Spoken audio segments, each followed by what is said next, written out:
It's the day. Goodbye. We're live. All right. Where are we, and who are these people that I'm here with online? I don't know you, anyone. Why am I here? Is it what? It's a Thursday. Anyway. I think this is WebDM's Twitch channel, and I think we're supposed to be playing a game called Dungeons and Dragons tonight, which is a silly little Delph game that people play sometimes, I guess. But as long as we're here, why don't we have these strangers introduce themselves to us and maybe gain a clue as to what in the hell is going on? Stranger below me, I think your name is Grant. How you doing? How do you know my language? No, yes, my name is Grant Ellis, independent content creator for tabletop role-playing games, and a producer here on the WebDM Twitch channel. It is good to be back, returning from PAX Unplugged, and ready to rock and roll in the land between two rivers, not livers. A lot of alcohol. The land between two livers is like sitting between Lindy and Laura Laney, and it's like, oh no.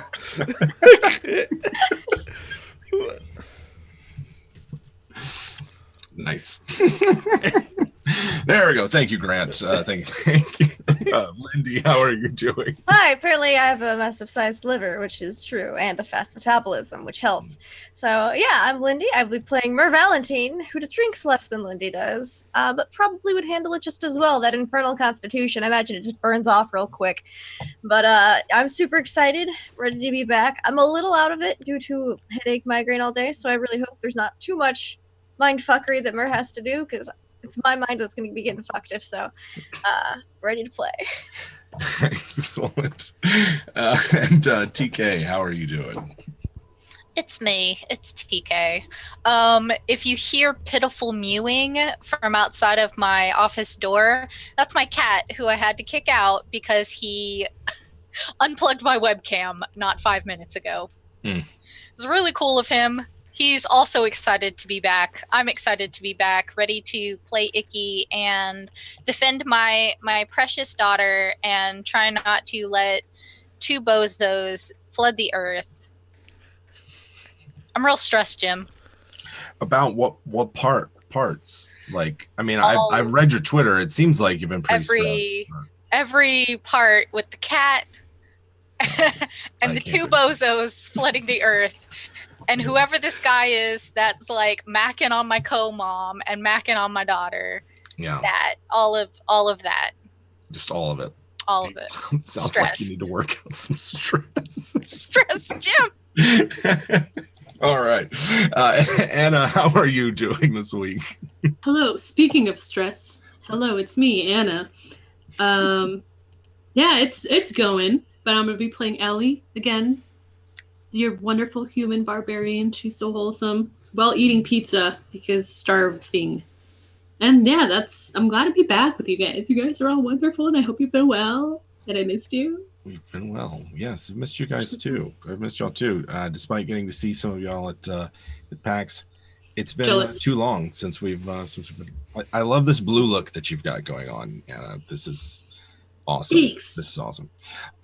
Excellent. And Josh, there you Hi. are. Hopefully internet stable. How are you doing? Hopefully. I'm pretty good, and I'm also about to eat pizza. Yeah, glad to be back. I haven't played D&D in like 3 weeks, and that's about too long, way too long. Yeah. About 20 days too long, really. Yeah, ready to go. There we go. Excellent. Well, all right. Before we get started, big shout out to sponsors of the show, Tabletop Loot. Go and check them out for all your dice jail, dice accessory needs. I saw that they got some new dice coming in this week that looked like all fiery, and I don't know, they were awesome. Constantly getting into new stuff, so go and check them out. If you checked them out before, then maybe check them out again. They got something new.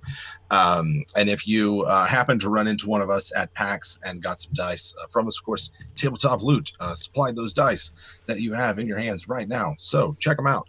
But right now, we will venture into the land between two rivers, which is our science fantasy post-apocalyptic RPG that we play over here.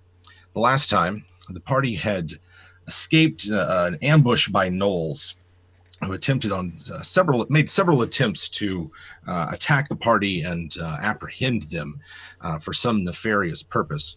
And speeding off into the night, made their destination to a little-known settlement far out into the dry grassland to the east of our hero's home. And it was there that they hoped to maybe get some more information about this quarry that they pursued, this false Ellie, who so many weeks ago had attempted to assassinate Ellie and made off some valuable information that the party had. And then you guys were also looking for this statue, this gate, this arcane sigil that would take you to where Anders had called Ellie. And Ellie, you had that vision of sort of flying over the grassland, and this was a place that's sort of along the way there. So I think we'd stopped, the last time we'd left off, it was Myrrh and Icky who were sort of speaking by themselves as you made your way eastward across the dry brushland, and let's see here. The suns were just beginning to come up over the horizon, and I do believe, because the last time we played, I heard there was some controversy from intern Matt about how many suns there are in the land between two rivers. I'd like to clear this up right now, intern Matt. There are two visible suns, think like Tatooine, right? And then there's a third one, somehow invisible and yet giving off a great deal of heat. If that leaves you scratching your head and going like, what the fuck in the world does that mean? Then perhaps you should consider that an adventure element that maybe one day be explored by someone. Anyway, just clearing that up. So we've got Myrrh and Icky at the helm of the skiff.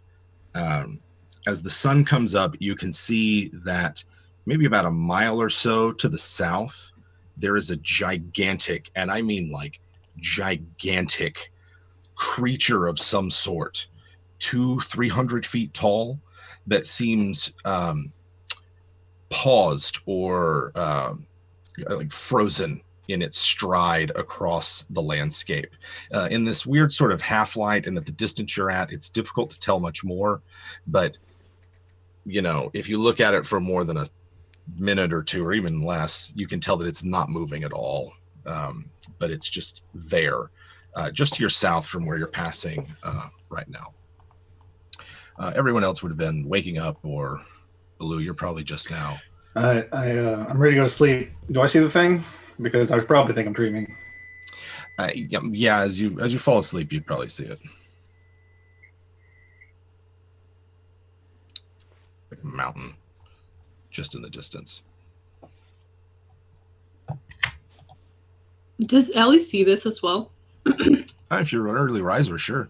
Yeah. Oh, never mind. No, she's not. She loves her sleep. She's definitely. This is like early morning, right? Like the sun is just coming up over. You're sort of driving into it. Ellie snores very loud. Okay. And is there anything that Myrrh and Icky y'all wanted to do before you reach this settlement, or if you're headed there at all? Oh, I think we just talked, and then yeah. Yeah, Myrrh talked, Icky listened. Yeah, Myrrh filled Icky in and advised patience for the opportune moment. As it is, and she'd make it like a hunting analogy. It is better for some animals to lay a trap than to stalk through the wasteland, especially with wily, wiggly creatures like Gildan. Wily and wiggly? Yeah. You see me wrestle. Yeah. Too. Yes. Wow. So who all is waking up this early? Oh, Gildan is for sure. That's not unusual. Mm-hmm. No, it's not. You slept for some time, I guess. and are awakened refreshed. I drink it in.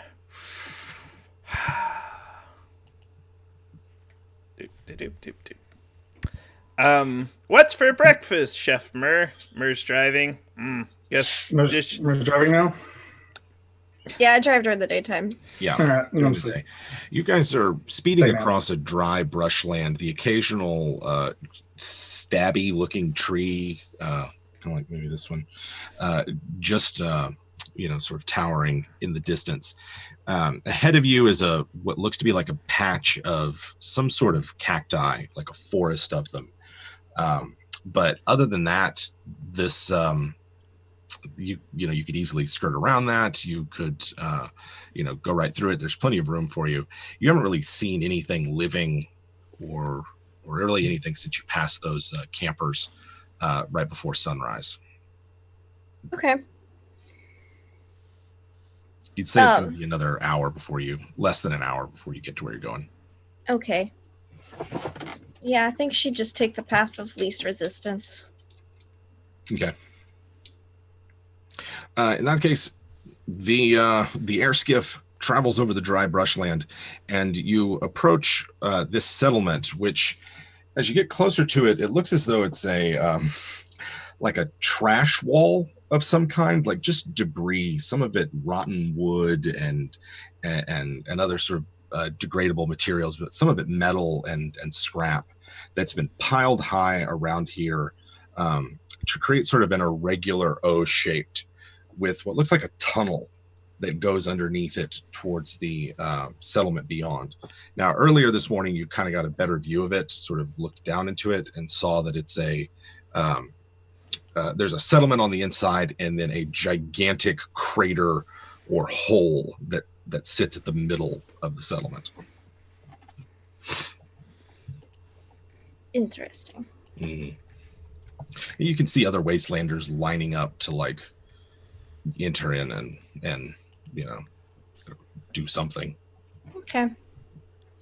I will find us a good secure place to park my beautiful skiff. Okay. And you said it's a deep hole?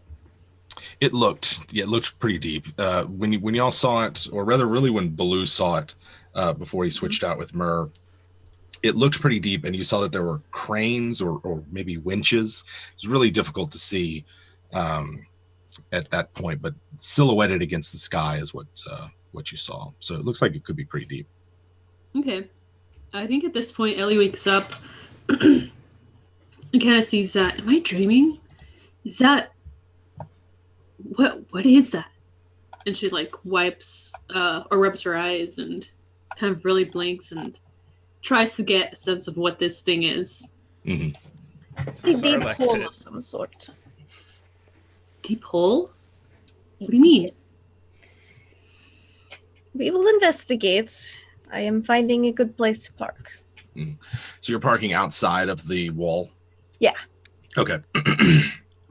There are places to park.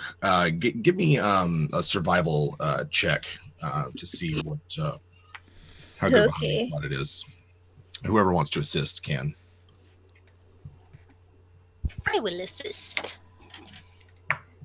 Everybody can be up. Okay. Baloo's gotten the equivalent of a short rest at this point. 18, and my survival. I'm proficient in survival. I got an 18. Yeah. So I got 24. Okay. I mean, well, I get this is one of those weird areas, right, where all Baloo did was drive all night, which technically would let your spells refresh. But in terms of the amount of sleep that Baloo has gotten, it is not a lot. Am I going to have to patch him up? Well, I've got ways to do that. I've got HP is fine. All right. I'll just be exhausted if I go too much longer. I'm not Gotcha. going to touch you. If you wish, you could stay on the skiff and sleep longer. That's true. On the skip, that Leoman's tiny hut lasts all day. That's true. I might just zonk out then. All right. So Baloo's going to sleep on the skiff, and the rest of the party head inside. As you make your way towards the gate, you can see that there are other wastelanders heading in. Some of them riding like sort of giant, striding, flightless bird lizard things. Others of them in great loping caravans with goods in tow. All of them trying to get in before it gets just too hot. You get to the entrance to this trash palisade, basically, and it's maybe about 12 feet tall. Some of the creatures can't quite enter, or it's difficult for them to get through. But there's a couple of just kobolds in sort of loose, saggy clothing, standing around out front, kind of guiding everybody in into the tunnel.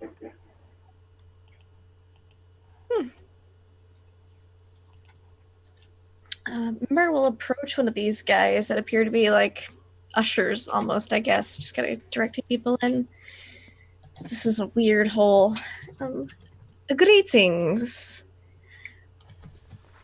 Yeah, greetings. Howdy. How are you? I am doing quite well. Where exactly are we? We've been traveling through the wasteland for some time. This place right here? Yeah. This right here is the big hole. The hills have eyes. Fascinating. Are we permitted to visit the big hole? Oh, sure. We got a marketplace and everything. If you want to stay a while, we even got rooms for you. You get many visitors. Oh, plenty of visitors, sure. Yeah. Where else is there to go out here in the middle of the wasteland? That is a very good point. We are fortunate to have stumbled upon this place, it would seem. Oh, sure are, yeah. Yeah. And she'll look to the others like, you want to go in? Icky wants to look around when he says he gets plenty of visitors and see whether they've got plenty of like land vehicles that are parked. Oh, yeah, we get plenty of visitors and then we eat them. Yeah. Right. I need to know if this is like some like the hills have eyes or none of the other people that are like lined up to get in here seem nervous or I mean, well, they all seem a little on edge, right? This is this is the wasteland, but yeah, I mean, do you like go up and ask some of the other people? No, I just want to look and see like what condition like the vehicles are in and things like that, like whether or not there's enough people, if their animals are well fed and things like that, enough to give me an idea that people really have stopped here to rest as opposed to stopped here for their eternal rest.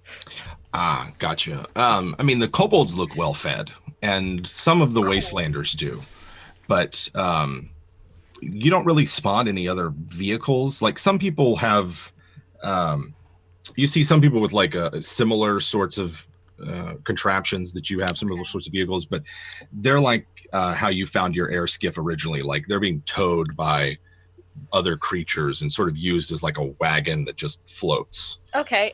These creatures, are these creatures typically creatures that would stay out in the dark? Is there like a stables, like they probably have a stables or a pen in here somewhere. Okay, yeah. Also, are there bodies in the Sarlacc pit? Well, you'd just have to get Lando, closer. he's crawling out. Nope, I'm not getting close to that. I'll just like glance and make a very distrustful face. Yeah, you're going underneath, sort of like going underneath the trash palisade, and then presumably there's some kind of town underneath. I'll look over the edge.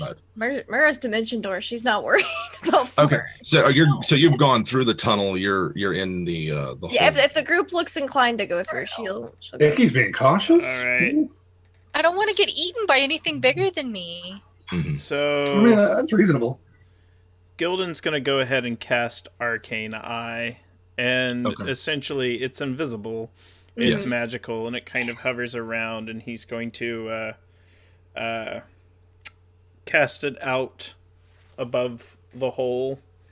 And after he does this, he's going to turn towards the kobolds and activate his gift of the Medusa and just stone over and turn hard and then set his head ablaze. And it's just kind of like, don't try anything. Don't. Wow. Okay. Mur, you can make whoever's there with those two kobolds can make an insight check on it. I'll give you a minute. After that, I'll give you the description of what the arcane eye sees. Okay. I just want to Ellie? hear What's Jim do Ellie? his Alabama accent all night. Oh, awesome. I'm proficient. 19. 19. I got an 11. I'm just kind of there behind him, like Mhm. looking at everybody, like back and forth, like at our group. Like, Icky's why- led people into the desert to die before. I just want to know what's up. Mur's not even gonna insight because she assumes everyone's trying to kill her. Right. So they seem Fair. to have sort of a barely contained terror Okay. that that's you're fine. that you're picking up on. That's okay. Like, oh, that's pretty impressive right there. You won't need any of that inside. It's peaceful in there. Don't even worry about It's just the way I'm built. Awesome. anything. I'm like this all Delicious the time. beer. Yes. And Why is everybody being so angry with these very nice people? Oh, they are very nice indeed. Which You're is the why one we're with the going rage problems. so What do from you the mean? air, Oh, poor Ellie. She's so pure. Yeah, and Mur Right? shoots the dirtiest look to Gildo and he says, "You're the rage problems." She's like, "What do you say about my daughter?" What? Oh, I can't even pick on her. She's too And drop him in the pit.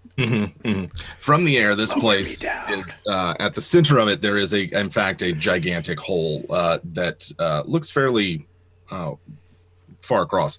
There are 4 cranes that are situated around it that would lower in, and what looks like some place that has permanent ropes tied off that go down as well. In addition to a spiral staircase that descends some distance into the pit, but not the full distance. There's then a wooden palisade built around it to kind of keep everybody out. And then the rest of the settlement is built sort of like a spiral in that you come in here and would have to go through the entire thing to get to the entrance to the big hole. That's what it looks like. Other than that, it looks like a kobold settlement, sort of low huts, kind of like stacked in and on top of each other, with the first section of the city being more open for big folk, rather, with the rest of it not so much. That's what you see. Any other questions about that, we can refer back to the arcane eye. Okay. But yeah, how long does that last? It's like an hour Maybe an concentration. hour. Yeah. Okay. I think it's concentration. Yeah, it's concentration. Okay. Then it lasts an hour, and you can presumably move it during that time. Yeah, I can I- move it 30 feet out. It's got dark vision, and I'm just gonna kind of be floating it ahead. Okay, so Gildan's sort of doing some scouting. Anyone who was passing through the tunnel into the town is otherwise, you guys are inside the town itself, and you can see that as you enter in, there's all these sort of makeshift towers. Everything here is very rickety and sort of put together through scrap. It doesn't look like it's very stable, but you're clearly like, you can't go this way. You can't turn to your right. There's a giant wall there, a bunch of makeshift towers along it. There's a giant tower right in front of you as you exit out of the trash tunnel. But otherwise, you see a bunch of wastelanders. They've set up a makeshift market, and there's a bunch of kobolds running around who seem to be doing business with a bunch of wastelanders. I want to be keeping an eye out as we walk for anyone who appears to recognize Ellie. Ooh, okay. Anybody else do anything? Checking How- kobolds. Oh, no, go ahead first. No, I was about to ask how uncomfortable the 6 foot to 350 pound Icky is in this tunnel. Like, In the tunnel, not just like a visual. in the tunnel, it's about 12 feet tall, so Okay. you've got room there. And in this part of the city, according to Gildan at least, it's fairly spacious and Okay, meant that's for fine. big folk. Beyond this section, it's all kobolds. Okay, that's fine. Yeah. Yeah. Jim, I'm trying to fall asleep. That's what I'm doing. All Sorry. right, Baloo's falling asleep. Gotcha. No, trying you're fine. He's trying. Yeah. Icky's just like looking at the kobolds and stuff, just like observing, watching the merchanting and stuff, trying to pick up on like, even though Icky doesn't know thieves can't, she has enough of that bandit background that she's like, where's the black market here? Sure. What sharp rocks can I sell? I have a gun. There. How about Ellie and then Gildan? Well, Ellie is still kind of taking everything in. She loves these people's accent. She thinks that they're very friendly people. And she's just like, whoa, this is such a big hole. And like, she'll probably approach somebody, whoever is closest, like a merchant or something. Excuse me, do you guys have a food thing that we can only get here? Are you guys known for food stuff? Oh, we certainly are. Yeah. You haven't had any of our famous ambrosia, have you? No, I have no idea what that is. Oh well, it takes and there's actually, you see, there's a kiosk sort of set up where they've got this big pile of fluffy, yellowy, buttery looking something. It's a cross between underbaked bread and cotton candy, and they're just eating it by the handful and letting anyone who wants some have some. They're passing out these little bowls of it to people, and they pass Ellie a bowl. Ellie, what? Be careful there. Gildan knows, because Gildan often gives away free food, and it is always done with an ulterior motive. What is Gildan doing then at this point? Like, do you have to be look at Ellie as you're concentrating on arcane eye? Can you perceive the rest of what's around you? 100%, yeah. Okay, that's what I thought. Still, this is one of those things where I think I'm going to defer to the young lady's mothers. And Gildan takes a step back and says, let's watch them parent. They're experts at this. Yeah, I want to, is there any other non-kobolds eating this stuff? Some, yeah, some. Okay, and they're not dying? Nope. Okay. Some people are there's like a whole stall where people are putting like powders and oils on it. It looks like this is like a lot of people are eating it. And it's free? Icky's gonna eat the monkey bread. She's not even gonna ask. It's delicious. I had to have some. I want monkey the bread's so good. Delicious. It's like the best. It tastes like the most buttery, sort of cakey, bready. I don't know. Do they have like a cinnamon sugar fantasy shaker? They've got all kinds of shakers. Yes. she does it like you're going to a major league game in Chicago and just puts all of the condiments on it. It's like, I paid for this hot dog. It's true. See, Mashed Icky, potatoes. Ellie's just gonna like. This is really good. Y'all like it, don't you?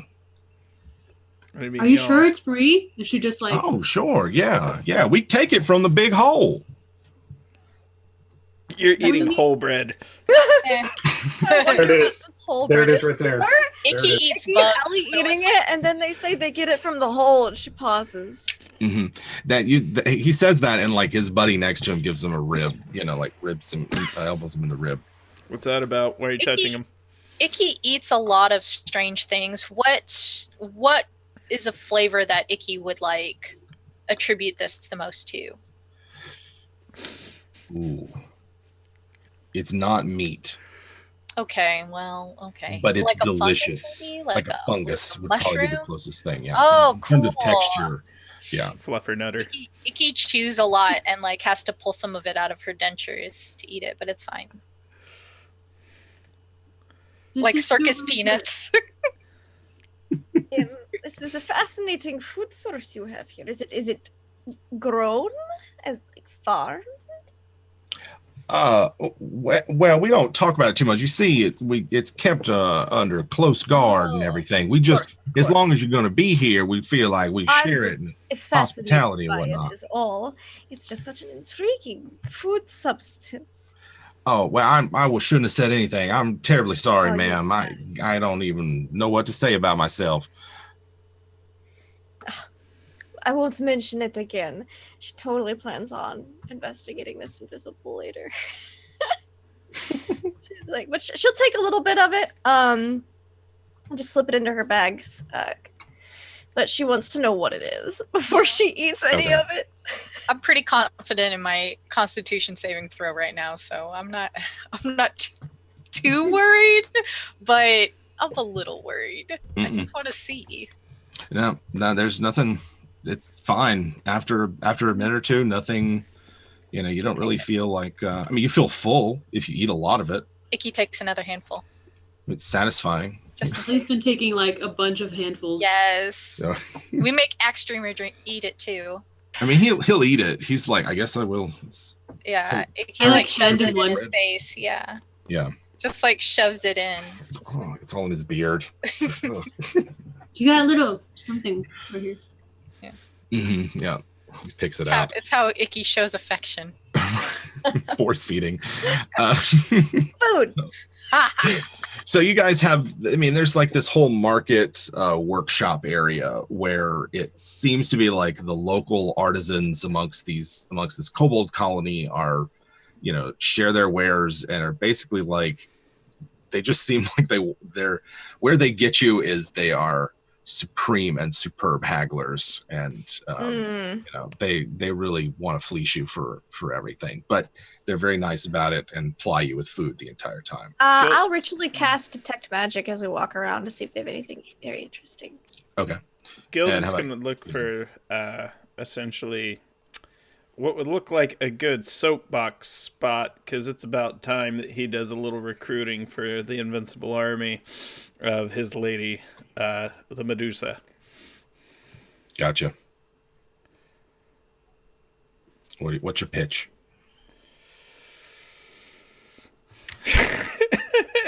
Citizens of Whole Town, whether the whole be big or small, come one, come all, in here, of an army that grows, and a service to be rendered. I want to see who, if anyone, is starting to pay mind. Now, my head's afire. I'm made of stone. Mm-hmm. All right, your head's afire. You're made of stone. And I can show miracles if needed. You can show miracles. Go ahead and give me... go ahead and give me a persuasion roll. Well, that would be a 19 plus whatever modifiers I have plus 3, so that is a 22. 22. I mean, amongst the wastelanders that are there, none of the locals, you get a couple, you get maybe like 7 or 8 who are just kind of like, where's this at? And I'm essentially going to, as they gather around, thaumaturgy, and the way I imagine this looks, the miracle, is the flames that surround my head kind of turn more serpentine and kind of grow and flail about very hypnotically. It goes from a dancing, cackling fire to more of a smooth, seductive pulse, kind of like twin axle roses doing that snake hip dance on the side of my head. And like, it's just like, yeah, I'm luring them in, and I'm telling the tale of how to get there. But since none of the locals are paying mind, that's the way people stared at me at PAX Unplugged. Popcorn. The follow-up, I'm going to be like, are not the kobolds' hearts greater than all? Do not the kobolds wish to serve the invincible army? I'm going to try to rally the kobolds. The kobolds just are like, hey, you got to be kidding over there, Mr. Goblin. We appreciate your recruitment speech and everything, but we don't know anything about this Medusa or anything like that. We got a nice place here, and I've been sent leaving. But plagues are coming. Oh, well, what sort of plague could that be? We've weathered so many catastrophic events and the like. I just don't see how this Medusa woman could possibly help us out or offer us. Goddess, I say in thaumaturgy, and my voice grows 3 times as much.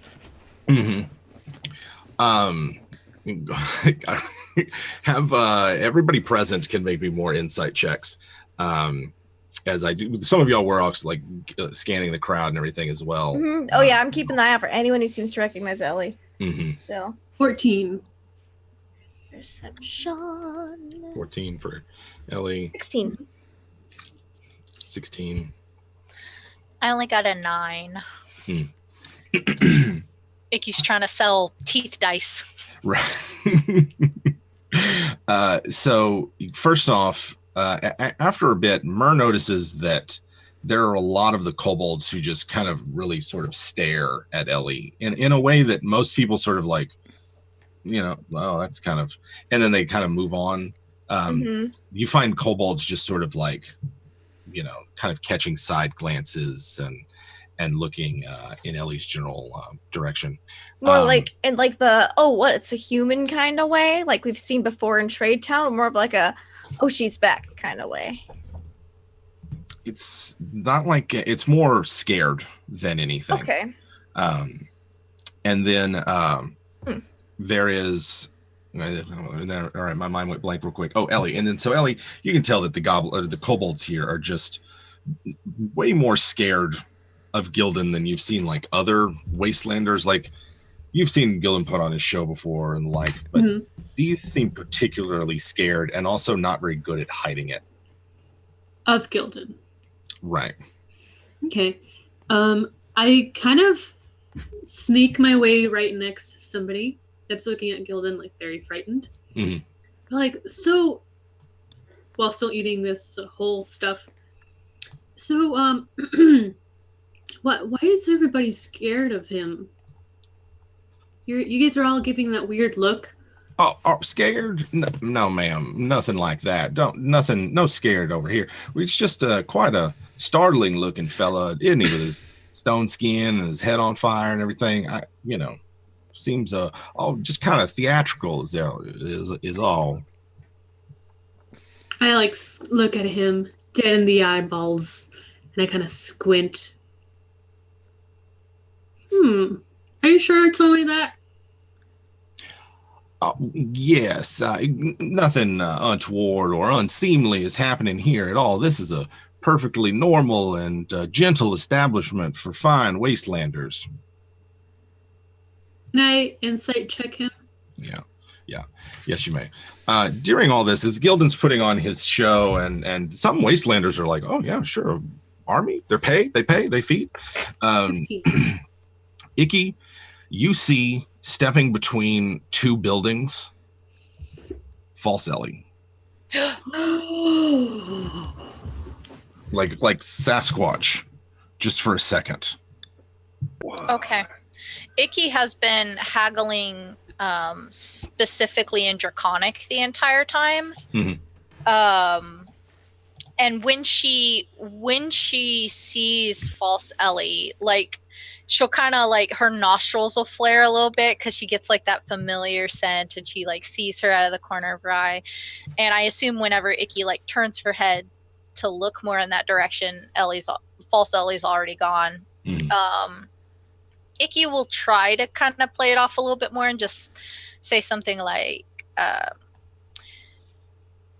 in Draconic with, "We are looking to pawn off one of these soft skins. Have you seen anything of the like? Do you think that they would fetch a fair price here?"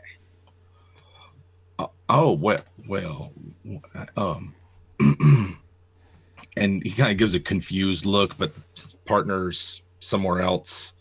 And I don't want to mess up the plan is all. Maybe afterwards we'll talk about it. She is well fed. You think she will not fetch a good price? No, it's not that. We just don't want to mess anything up. She said it'd be really bad if we messed it up. I'm sorry. I do not wish to intrude on your plans. Please, is there any way that I can assist you? And at this, you can see that the merchant is like looking super nervous, and I don't know that I should say much else. Who'd you say you came in with? I am an emissary of the dragon. Oh. And she'll kind of show her amulet off to the side. I assumed kobolds talk, but yeah. You can make me a deception or persuasion, which your choice, with advantage. I would love to. Let me look at which one I'm not going to screw up if I do that. Let's do... Oh boy, I didn't screw either one of these up. Let's see.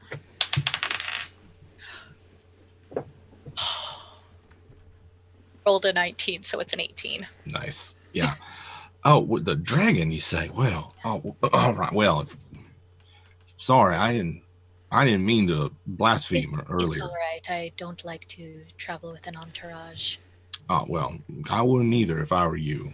Dragons got to stick together. It's Anyway, well, so here's what, and he pulls you in, right? true. Like, so this whole, someone come around here not too long ago, asking about, had they seen someone who fits the description of your soft skin there, you know, and they had somebody there who could change their shape and the like and turned into her, you know. Oh my goodness. And they said all we had to do was keep quiet, get y'all come on inside, and they take care of the rest. I fucking knew it. And Icky will like nod her head very solemnly at this, and she will, I am pleased that you told me. I will do whatever I can to make sure that the plan is not disrupted. Is there somewhere that you need us to go? Oh, well, they said they're what they wanted to do was try to, and as at that the partner returns, and is like almost and he's, you know, what's going on over here? Who you talking to over there? And you know, he's like, what, are y'all whispering secrets and whatnot? This is not, do your business out in the open, or you can Oh, I'm sorry. I should not have tried to apply for a discount. no, there's no discount. We've got the free food, and then the discount is no. You're right. That was rude of me.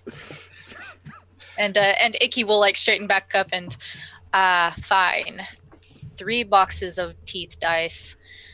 I suppose I will take the short sword. All right then. That sounds good. And he hands you the short sword that he was wrapping up in the I'm so proud of Vicky for being reception. so proud. Okay, yeah, great. Now I have a short sword. But I can't use. I mean, I can, but it's like, ugh, okay. No, okay. Trade it for something else later. That's fine. Icky will make an attempt to disappear into the crowd a little bit more and like go over to Myrrh, but not in any way that will like associate her with Gildan. But mostly like catch Myrrh, and like Myrrh and Icky have probably talked shop in code before. And Icky will say to Myrrh, we have a buyer. Oh, a buyer, you say? Well, that is quite interesting. Here in town?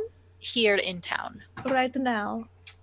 Right now. They That are is expecting us. fantastic. I do not know the place. That is fine. Do you think we should conduct this business immediately? Or The by price that seems time? fair. We shouldn't let it go to waste. All right, then. Perhaps I should mimic the goods.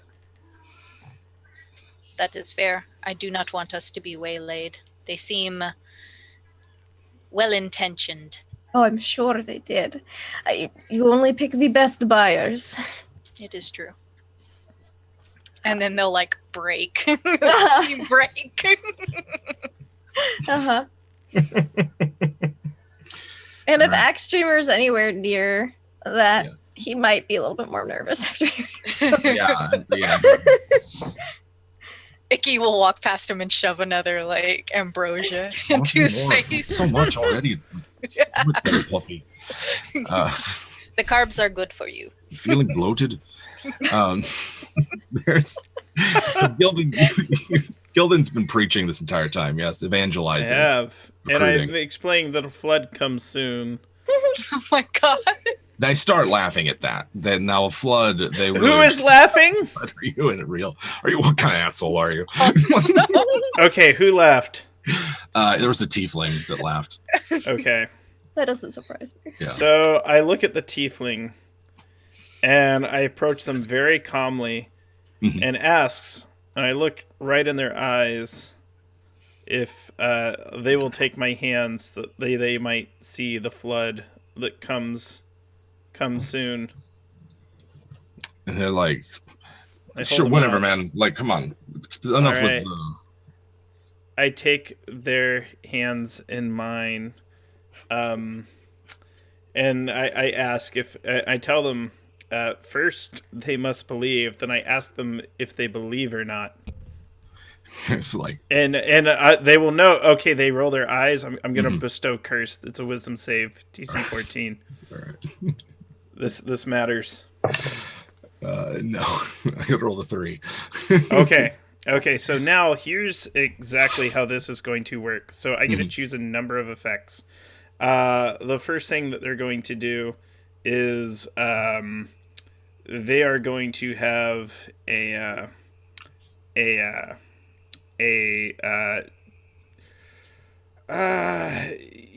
just going to have disadvantage on all ability checks and saving throws that involve wisdom saving throws. So they're going to feel slightly less wise. And I want them to feel like this piercing goes through them. I'm going to say it's unfortunate they don't have enough faith and they don't believe in my words. However, I ask if they'd like me to remove this condition that they might be made whole again. I'd like you to remove this curse. I ask them to close their eyes and count backwards from the highest number they know to the lowest number they know. And because it may take a while, it's going to depend. It's going to be based on the amount of unbelief in them. And I can help their unbelief in this situation. And I'm going to cast the Gesh spell on them. And they will be at disadvantage on this. And it's interesting because what I'm going to compel them to do is go around preaching about a flood that's coming. This is our first disciple of the flood. All right. So cursed and sent on right.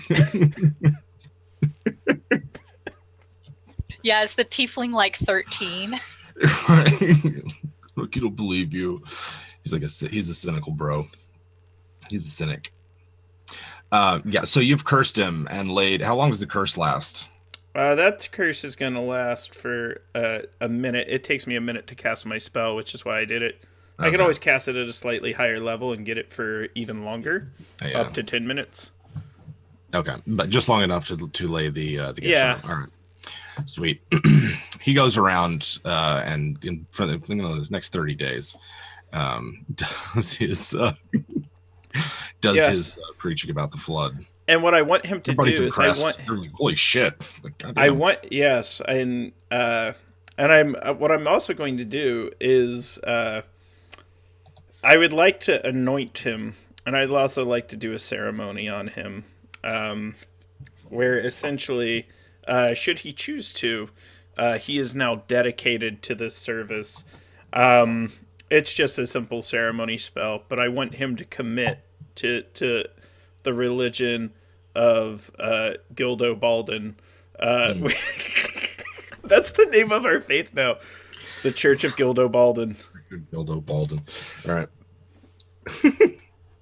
So all of this is going on while Icky's shaking down a merchant and then sort of having this convo with Myrrh and Bekroithoic's suspicion meter spiking. Press X to doubt. And it's during all of this that that you spot Icky spots False Ellie a second time. This time, like the first time that she wasn't really like looking at Icky, like you just sort of like spot her. You didn't think that she saw you, but this time it's sort of like a step out of the shadows and into Icky's eye line sort of reveal. She's gonna die. Okay, now the kobold mentioned somebody who could change their shape. Am I remembering that correctly? I think you're remembering it correctly, yes. Okay. What do you mean? What does that mean? Okay.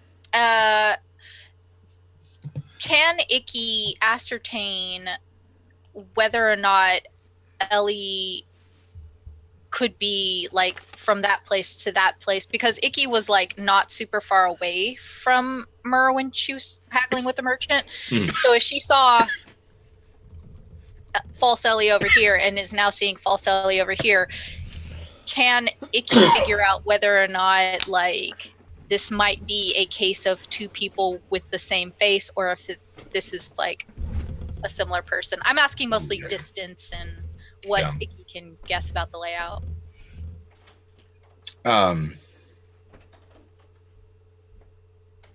Yeah, you'd have to give me a perception check. Okay. For that. I can do that. I'm trying to think of how. Yeah, I know that's a tough ask. I see what you're getting. Like, is it the same person? I'm not even going to add. And Myrrh is moving right next to Ellie. Okay. Yeah. This is like in a casual way, like offering her some I of the. rolled a 9, and I Illusion. don't know what I have in my perception because my wisdom is garbage. I am proficient in perception, so it is a 15. It looks like exactly the same. As the Okay. first time, so Well, sort of dress and sort of. Either way, Icky will say to Myrrh, there may be multiple buyers using the same name. Oh, well, it's a good thing that we also have a very similar name. And like hopefully that has conveyed. Mm-hmm. Yeah. Yeah. And Icky knows that Myrrh can change her appearance too. Yeah. So. Awesome. All That right. is even if that's not the case this time, she does want to make Myrrh aware of that possibility. So some time has passed that y'all have been in the marketplace now. And the all of these like stalls have like great big awnings over them, and really this entire area becomes shaded so that you really just sort of be out during the day. But there is a point at which the heat really gets to everybody, and most of the wastelanders and the like head for indoors where it's cooler. So it's after this flurry of activity right there as everyone enters into the settlement, they now sort of break up and go into tiny little hovels and shops and little what you take to be like tea houses or things to rest the day away. And so there's not as many people out on the street, or rather they're thinning out after about an hour or so. And did I get any pings on my detect magic as we were walking around? Yeah, there's plenty of Wastelanders that have like rings and weapons like their magic. Some of them are selling some magic items. They'd be, more like spell ingredients, things like that have a magical significance, but not like a wand. Okay. Awesome. Yeah, and she'll just keep ritually keeping that up in case there are multiple Ellies. and one of them's using like magic to conceal themselves. I want to get like a ping off of that if that's the case. So Gotcha. And so you're going to look out then to see if you can find one of these duplicates. Or just walking around. and keeping like basically like link arms with Ellie as if we're going shopping. Gotcha. In that case, give me a perception test for Myrrh. How about Ellie? Are you sort of? I don't know that they've shared any of this with Ellie. I don't think they have. We need her acting it natural. Right. That is another 16. 16. Okay, just a second. You catch a glimpse of a shadow along one of the alleys. So like this whole section kind of curves 90 degrees from where you entered into it. It's kind of like a quarter of a circle. And for the most part, the side that faces the big hole is just, there's nothing built up against that wall. It's just a bunch of tents and pavilions and the like that people were at. And then all of the buildings and the like are built towards the trash palisade. And so it's over there sort of between one of those two that you see just a sense of movement. Other than that, you really haven't seen much else on your stroll here. We'll just keep awareness of that up. Sort of like to your leftish. Okay. Okie-dokie. So that's Mur and Ellie sort of walking through, seeing what they can see. How about Gildan and how about Icky? So Gildan, eventually the crowd sort of breaks up. They go to lunch or late breakfast kind of thing.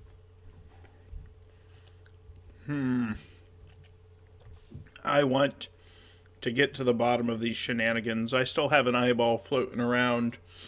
I don't know. I think your concentration on stone skin would have canceled the arcane eye. Yeah. Is that concentration? Yeah. Pretty sure Is it a spell or is it an ability given to me by a Medusa? It is the ability was that you have the spell on your spell list. As if it were a domain spell. Right. Okay, cool. Then I would have seen nothing out of the eye because I cast it immediately. I just wanted to look weird. You got a glimpse, yeah. Yeah, all right. So here's what I want to do then.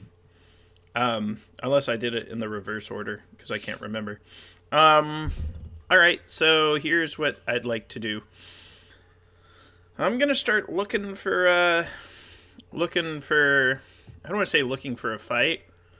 I want to find out who runs the big hole. And I'm going to start asking kobolds. They've seen some miracles they've seen. I'm going to ask,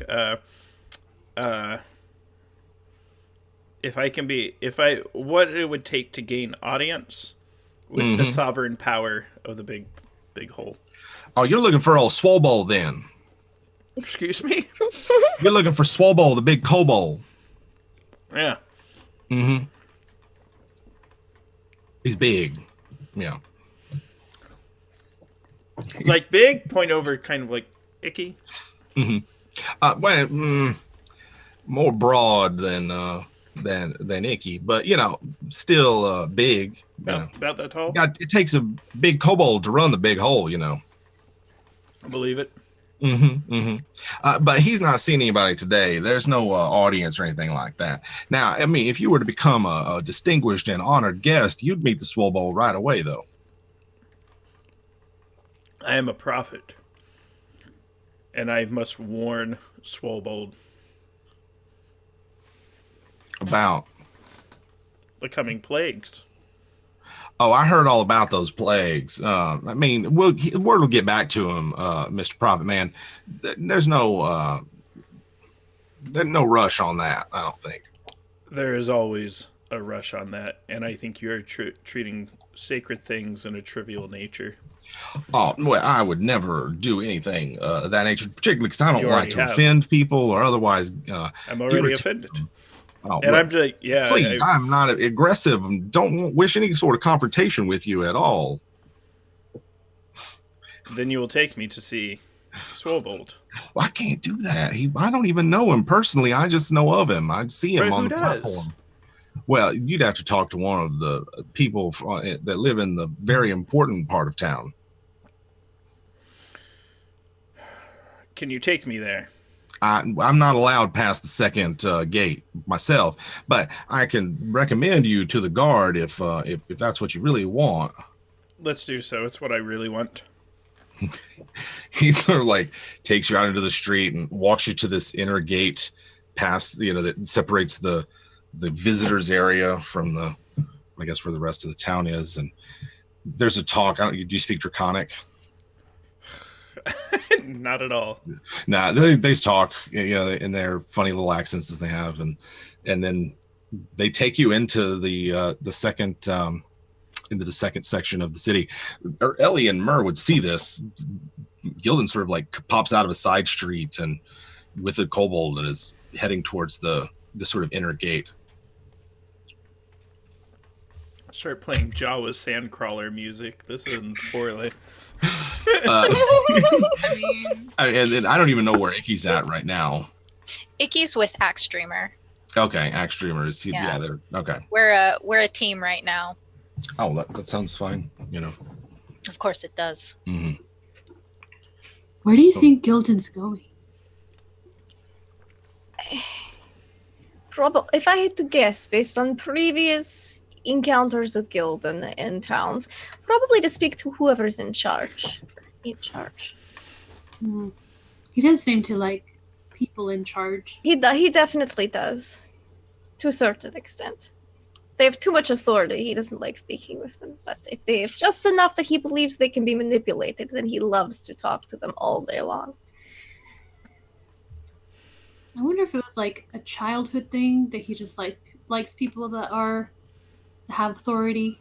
It could be a childhood issue. I believe he did say he was raised by Baba Yaga, so I don't know who that is. He keeps talking about this Baba, the Yaga, but I think he's crazy a little bit. He definitely is crazy. There's no questioning that.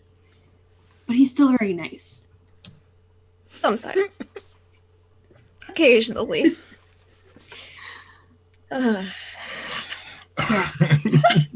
So as Gilpin, as you're walking through, you can see some of the goblins that are in here. There's much. The buildings are much larger, pressed closer together, and it's only kobolds that you see in here, and they all seem to like see you, and they're whispering with each other. You seem to be quite the talk as you're escorted through here.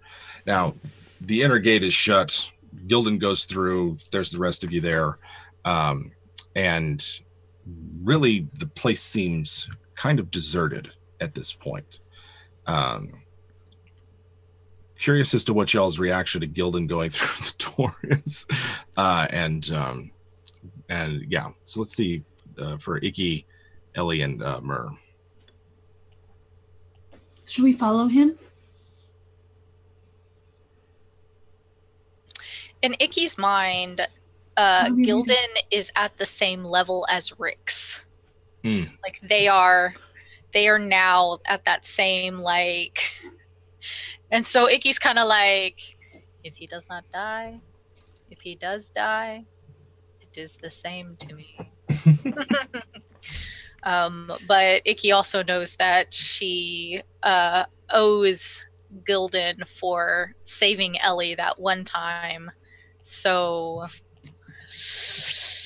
ooh. And Icky will look at Myrrh and in Infernal. What do you think? Lindy, you're muted. You're Still muted. No. All right. Myrrh's going to kind of cock an eyebrow slightly, just ever so slightly, because I don't think she's heard Icky speak Infernal before. No, we spoke Infernal on the skiff. Oh, that's right. We did. That's right. She will say, well, if Gildan dies, it's no great loss to me. However, I don't like thinning out with everything that is going on, perhaps. Okay. Icky will look at Axe Dreamer and say, Axe Dreamer, will you go back to the skiff? We may have trouble here. I should hope that Baloo does not die out there. I'll go fetch Baloo. Be right back. And Axe Dreamer takes off towards the tunnel. That's good. Icky almost said thank you, but was like, I still don't like you. So close. I know. Yeah. Character development, one polite thank you at a time. All right. So the plan is that you can't have the party splitting up at the very least. Like as much as Myrrh wants to, because she doesn't fully trust Gildan. Mm-hmm. She doesn't want. Look, like Icky knows that Gildan is like the only one who could save them when that poison went through last time. So Icky's kind of like. Yeah. So they'll reluctantly follow. Okay. So you get to this inner gate, and the guards there are just sort of like, well, y'all want to get through here? We're with the prophet. Yes. Icky will say in Draconic, we have a sale to make. Oh, all right. In Draconic. Well, don't you worry about any of that. Just pass along the main route, and then everything you need's right there on the left, that big one. right there. Icky will say again, still in Draconic, but like with a very pointed, like, we have a sale, and then like a at Ellie to make. We must get our profit before we see the buyers. Oh, yes, I understand. Just right inside there. And they open up the door. All of this, in course, in the yeah. Which Ellie can understand, but this is true. Yeah. She's just confused. Like, Right.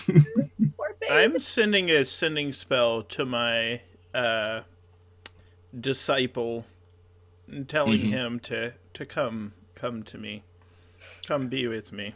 All right. This is where I'm at. So he's running around preaching about floods and stuff. If he doesn't, he takes 5d10 psychic damage. He tries, he doesn't get through in time. That's as fine. the rest of the party goes through, and he's like, they won't let me in here. Am I gonna die? No. I tell him no, but I tell him to find the one known as Zach Streamer.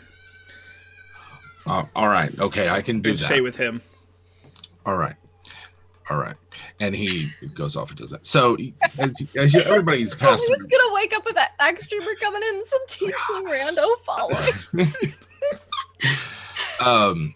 Let's cut back to Baloo here real quick, because Baloo's had some stuff going on behind the scenes, and Baloo, you see Axe Streamer pass you as he's headed towards the gate. And what does Blue do? Otherwise, you haven't seen really anyone out here for the last few minutes. It looks like everybody went indoors pretty quickly. Well, in our secret backroom chat text game, I was following some suspicious individuals, but I'm going to head after X-Streamer. And in beetle mouse form, I'm going to try to get to him as quick as I can. Okay. I don't know. Yeah, I'm gonna like get close to him, and I'm just gonna like draw on the dirt with my tail. Like, yeah. All right. What's going on? Why are they all acting strange and talking about selling Ellie? I'm gonna take the like 20 seconds it takes to write out complicated. Oh, you can say that again. All right. So I was supposed to come fetch you. So now that you're here, they've all gone past the inner gate to the whatever's beyond. I don't think it's good. Gildan went there willingly with a guard or something. I don't know. He seems to like giving himself up as prisoner. You're one to talk. Squeaking squeaker. I will crawl up X-Streamer's supple, strong body. Sorry, his leg, and and we'll head on the way. All right. They meet the tiefling. The tiefling tries to explain the thing. You know, he fulfills this part of the deal and doesn't take the damage, but seems relieved. And the kobolds look at the two of you. I mean, it really is just Axe Streamer. Sort of funny as he's like, I got to go in there because I'll get to the others. He seems not tired, but just like suspicious and wary. Poor X-Streamer. So you're still a crab mouse? A beetle mouse. Oh, yes. beetle mouse. Beetle mouse, yeah. Okay. They let him in, but as you do, you're all sort of separated by some distance along this main thoroughfare through this part of town. It's more like another quarter of a circle. And as you pass through, sort of like Gildan, you are nearing almost the end of it and getting to a second, not quite gate area, but definitely where the two districts change. As you were passing through there, though, I needed Gildan to make me a perception test, please. Okay. This goblin seems really nervous, but is otherwise like quiet. I got a 15. Is it a goblin or a kobold? Or sorry, a kobold. They're all kobolds at this point. My bad. There was a rather large warehouse that you passed on your left that you heard something quite large, shuffling around inside and moving. What's in there? Don't even worry about that. That's just some folk. They're moving boxes and taking inventory. That's it. I'm not worried about it. I'm curious about that. There's a difference. Well, I mean, curiosity is one of those things that just get you. I mean, truly, it will. Never heard the story about the curiosity and the displacer beast? Mm-hmm. Yeah. Killed the astral cat, the ethereal cat. Mm-hmm. Yeah. I can't handle Jim doing this voice and telling I old love wives' it. tales. Yeah, All but right. who is playing the part of curiosity killing Gildan? Like, is this a threat? What is happening? I don't know. Curiosity. No, Sorry, I get there, it. but I get it. I'm just stressed. Well, what are they moving around in the boxes that it takes so many people? Oh, well, it's just stuff and That's and not whatnot. very descriptive. Give more specificity, please. Well, I don't work there. I just know it's a warehouse. Well, you should get going. I don't think we really shouldn't be loitering, that kind of thing. I agree. Well, all right. Well, just keep going on this way right here, and it's he's just at this point he's like gently trying to keep you moving along the You main better be thoroughfare. careful with that. Does Gildan resist? I don't have to resist. I want him to. I just want to make sure he's coming with me wherever we're going. Yeah, he's coming with you. And then we've got Ellie, Icky, and Mur sort of in the middle. Now, you guys actually, escort, or are we just following? they let you in without an escort. They seemed kind of. I'm being escorted by the dragon. Yeah, that's true, right? They thought it was Icky, but you actually see this. Just as you're passing one corner, you can sort of see Gildan and his escort leave the rest of the corner, and it's just like in front of this big, large building just to the left. Isn't that where they were trying to guide us to? Was the big place on the left? No, So I that's think they what were the- trying to guide us back to the market, weren't they? No, they were like go through Oh. straight through here, and then And then go on the left. Okay. Mhm. Well, But we see Gildan not going that way. yeah, he Interesting. goes the other way. Well, then we're pointedly not going that way. It's like the door ajar. Is there like a little crack? Can we- Oh no, Mur. There is, yeah. I mean, there's like a big set of like double sort of doors. It's all makeshift, made of scrap and covered with like wad and double sort of stuff. Before she goes to look inside, because she's more, I feel like she's more trained in listening perception because of her work than visual perception. She's going to try to see if she can hear what's on the other side as they kind of like pass by. All right, so give me a perception check from her. You're passing by this big building. There seems what kobolds that you do see out here, they're all like chattering with each other. For both Ellie and Icky, because you speak their language, you can give perception to hear them. I would love to. I don't know if Blue, actually, I think Axe-Dreamer speaks Draconic as well. 19! Blue does not speak Draconic. Okay, 19. You hear a distinct shuffling of one thing, not a bunch of little things. Okay. One thing that sounds big. I got 15. I got 10. 15, 10. Ellie, you hear in Draconic just sort of like, is this the plan? It didn't seem like this was the plan. And several things happen here at once. Gildan, you're approaching this sort of next district as they're trying to like literally sort of push you on. Josh, you, Baloo, and Axe-Dreamer are just now entering in to the warehouse, and as sort of Mur's pressing her head up against and trying to hear what's beyond, there's a step, and then you can hear the door creak slightly. It just peaks a little bit. Mur's left. What Mur would like to do at this point, because she's like, this is the perfect place for an ambush if it was me.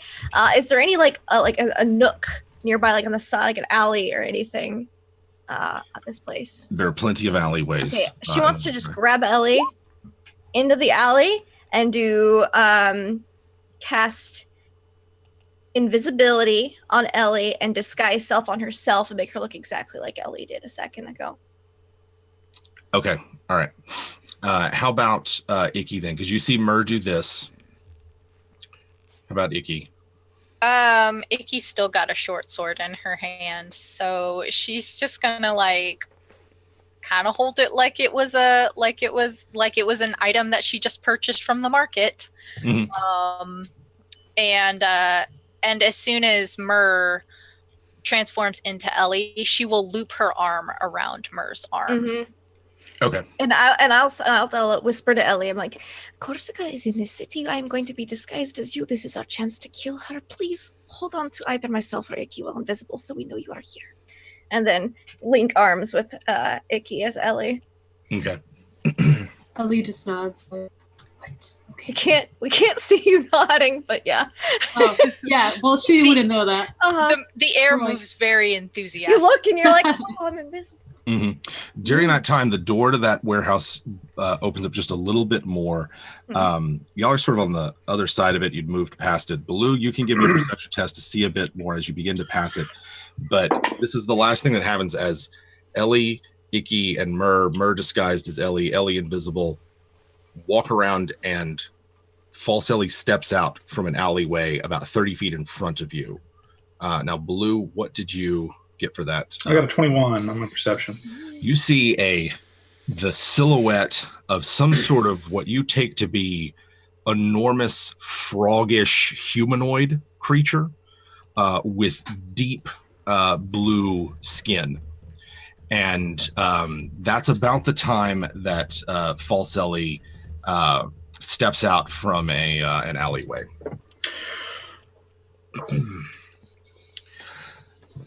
I'm glad to see you here, sister. I hope that you would find me here. Oh, hi. So, why did you stab me back in Trade Town? You still don't know, do you? No. You were always his favorite. Ever since, I just couldn't stand it. And you can see she's like taking one or two steps closer. Is anyone? Icky still got her sort of like you've kept her captive? I think that the problem with this ruse is that Ellie knew that Icky was in the building whenever she killed Ellie, or Corsica knew Icky was in the building and that they are friendly. Icky will sort of like push like Mur Ellie a little bit more like protectively behind her arm and stuff, but she'll like, the prophet is not here to negotiate the sale.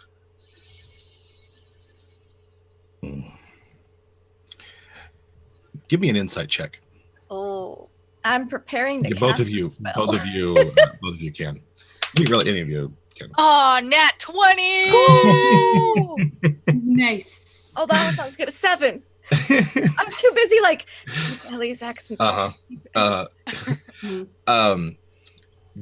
Corsica seems confused by that and stops taking a step forward. Price? There's no price that I would pay. And she reaches for what you take to be a dagger. You sort of see the handle of something sticking out of her belt, and she's paused for just a moment as she's sort of confused by Icky's comment.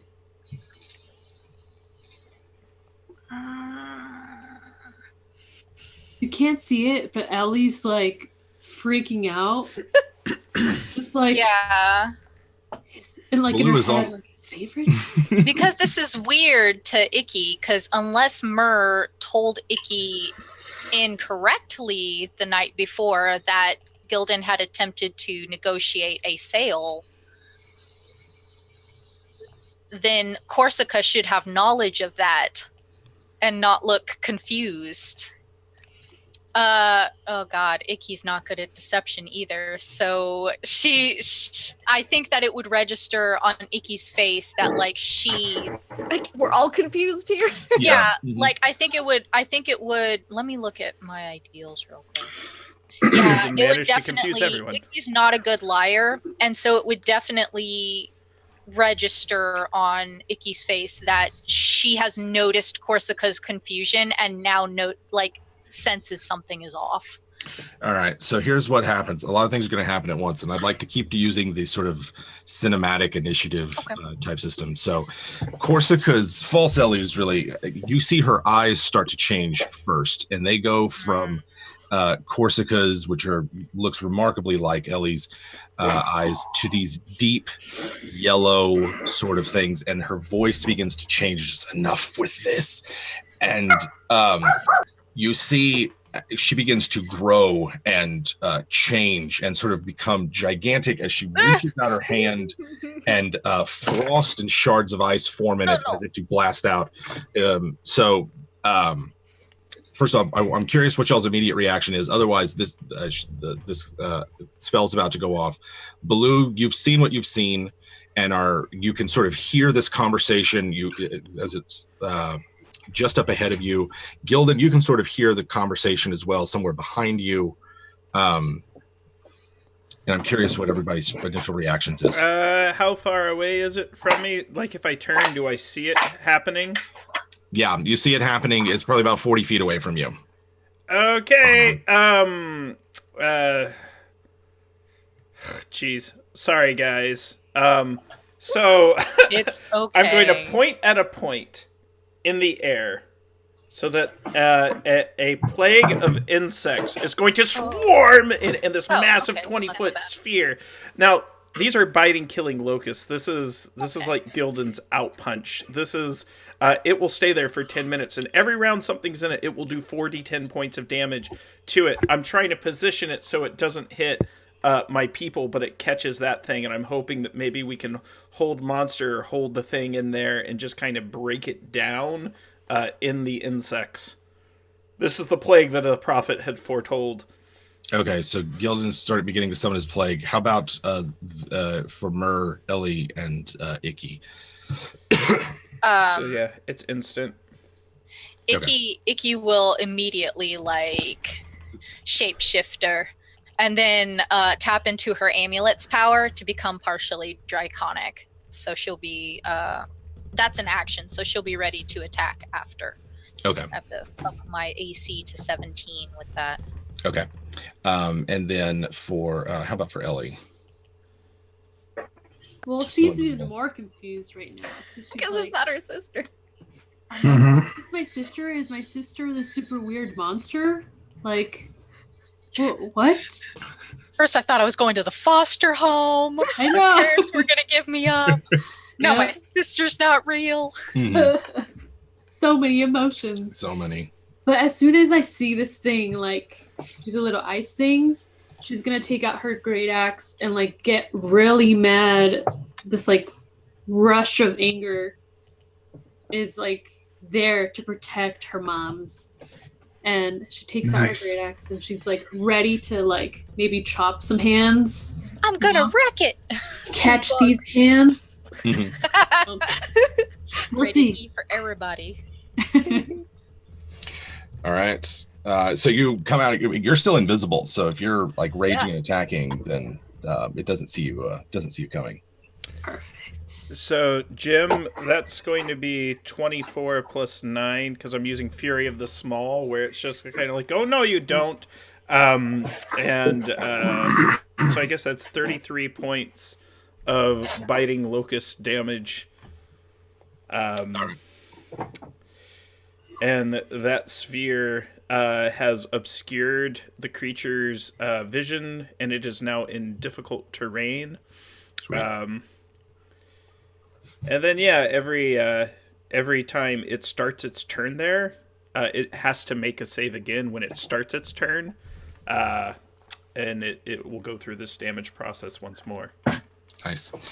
So as Ellie leaps forward, this insect cloud goes off. How about Iki's activator amulet? How about Myrrh?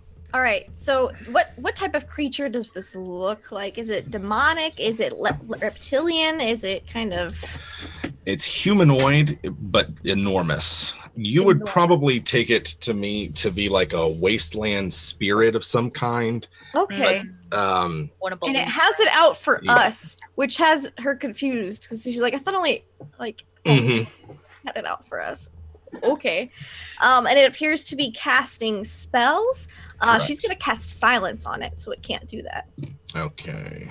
Oh, at least any with verbal components. In that case, let's see. Oh, this is innate spell casting that I've got, so none of those things will hurt it. So you really don't see it cast a spell so much as I will not cast doing a silence because I want invisibility still on Ellie. Instead, I will cast shatter on it. Gotcha. All right. So he has to make me a Constitution saving throw. Mm-hmm. Got an 8. Ooh, okay. I don't need to roll to hit, but that was a 19. That would have been really good. Okay, an 8 does not succeed. He's going to take 3d8 thunder damage. Let me find my d8s. There we go. 15, 19 points of thunder damage. 19. All right.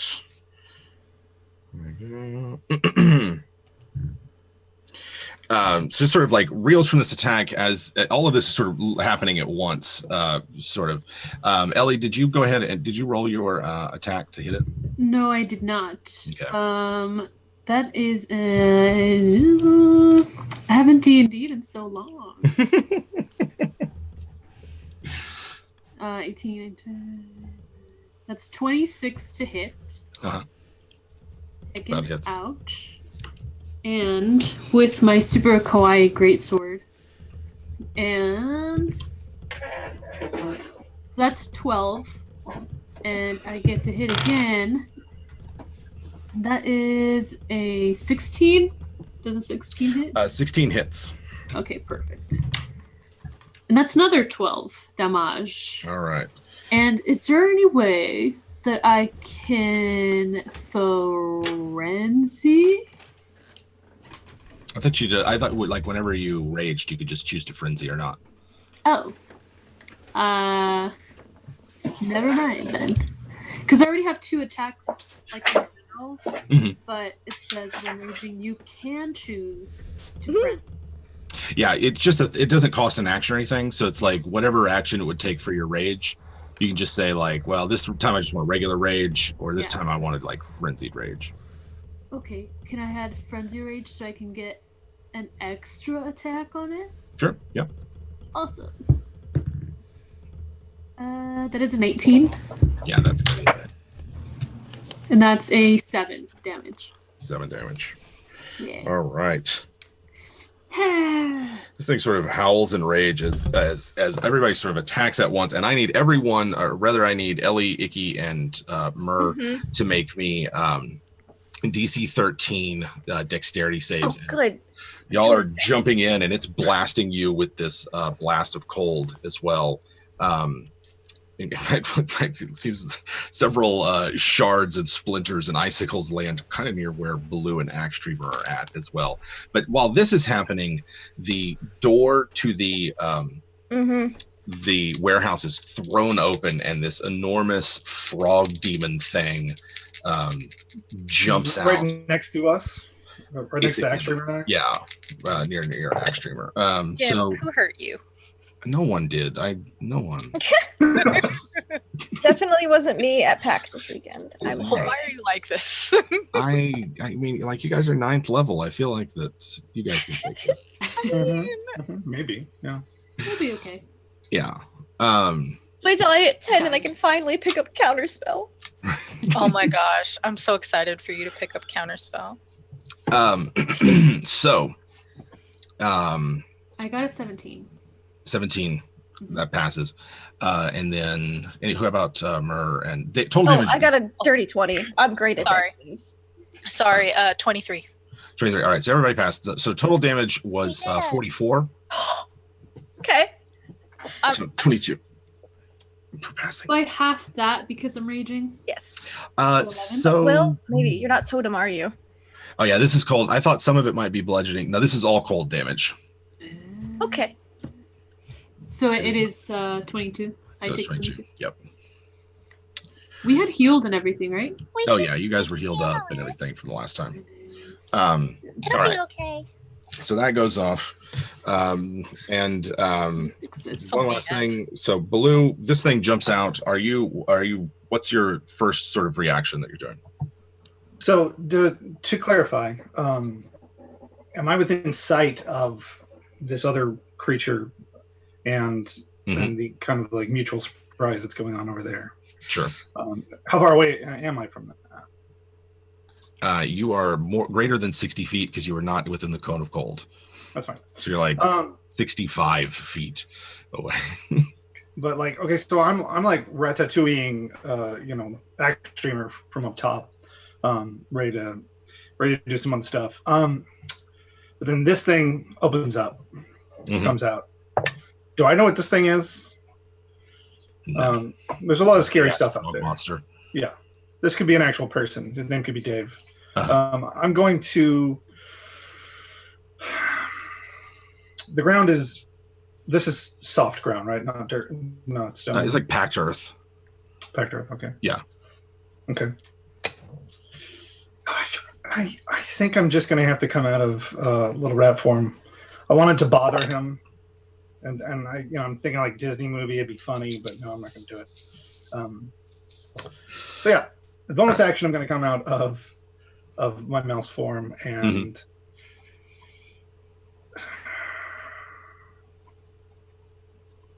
Damn it, Jim. What's that? What are you doing? What do you mean? What am I doing? What are you doing? Oh, that's fine. I'm good. You got a ninth level D&D character there. Yeah, yeah. I like how Jim's like, if you die, it's your own fault. Yeah, that's basically what that was. You die, got like 3 healers. I'm one of them. Okay, well, I'm going to come out and I'm going to because I don't have a bonus action. I'm just going to cast. Just going to cast create bonfire right in front of this guy. I want to see what fire does to him. Give me a dex save, Jim. And it'll just bring all the bugs in even closer because they're attracted to that light. It might be a citronella bonfire. We don't know. Mm-hmm. It's true. It's like green. What's DC? 15. 15. It seems to just like not even care that there's it steps right in it and puts it out with its big ass frog foot. Is it affected by it at all? It takes half damage, of which it resists. Well, I passed my save. I don't know if it takes half damage on a save. Are you nature's furying it up? Well, no, but I do have elemental adapt fire, so okay. It ignore resistance. But if you do have fire resistance, I think you do have. Let me look real quick. I do, but I passed my save. That's fine. That's fine. So it's sort of like just, but actually we're critted on it and spent a smite to attack it and got some and did a bunch of damage to it. And so you're right. So this all happens at once, right? This first round right here, and everybody sort of snap reactions, cast spells, sort of attack. The entire main thoroughfare of this alleyway sort of bursts out as this one creature reveals its deception and ceases to be false Ellie, attacks you with a spell, and then this frog demon monster comes out of the warehouse and attacks. Kobolds that are in the street go running and screaming. So Josh, you were the last act. Why don't you throw it? This is the second round of combat. We're just going to kind of do, you throw it to somebody, then they'll throw it to someone else, and then I'll act in there at some point. We're trying out new initiative orders here on Land Between Two Rivers till we get one that fits. So Josh, let us know who's up first for round 2. I'm going to throw it to Ellie. I want to see her reaction. Sure. Do it. All right. So Ellie comes back full swing after aiming at that hand. And, ooh, that's nice. That's 28 to hit. 28 hits. What's up? And, ooh, that's a 10 for damage. And The 10 doesn't hit, right? Yeah, 10 does not hit. No. Yeah. Just that's all. All right. I just get very angry. I try to hit it again on the other hand or the arm even. Mm-hmm. It's And sort of then- like fully transformed out of whatever magic it was using to look like Corsica, and in one hand has this rather ornate and overly large bronze mace or maul. It's like the size of a wrecking ball because this creature is easily 15, 16 feet tall, and it's got like bright aqua skin and bright purple hair and these great big overly large orange eyes, and it's sort of like cackling and laughing at you. All right, so that was you missed with that. Are you using your any bonus action, anything else? Yeah. Le Frenzy, thank you for reminding me. The frenzy. 15? 15 misses. No, damn it. Okay. Then I cry inside, but I'm still very angry. All right. So Ellie and this gigantic humanoid creature do battle in the middle of the street. Who's up next, Ellie? I'm going to say, wait, Gildan wasn't there, was he? Gildan's sort of just ahead of y'all, just out of eyesight. Through the bugs. I'm a few feet away. I'm at a great spot. Would I be able to tag him? Yeah, you can throw it to him as well. Yeah. All right. Yeah, so I kind of Hulk Hogan muscle pose as I get tagged in, stretch, and then I'm going to cast Guiding Bolt at 4th level. I got an 18 to hit. 18 hits. 19 points of radiant damage, and it is now glowing, and the next attack on it should receive advantage. Okay. And does it need to make any sort of sort Well, of save for the insect plague? It needed to make it on its turn. It needed to make a Constitution save, and I got a 21 for those damages. I recorded that one. Yeah, that first round was sort of everybody going at once. Well, yeah, there was I'll make another one. Okay, well, in the first round, it would have taken damage twice. Once at the start of its turn, and once when I cast the spell.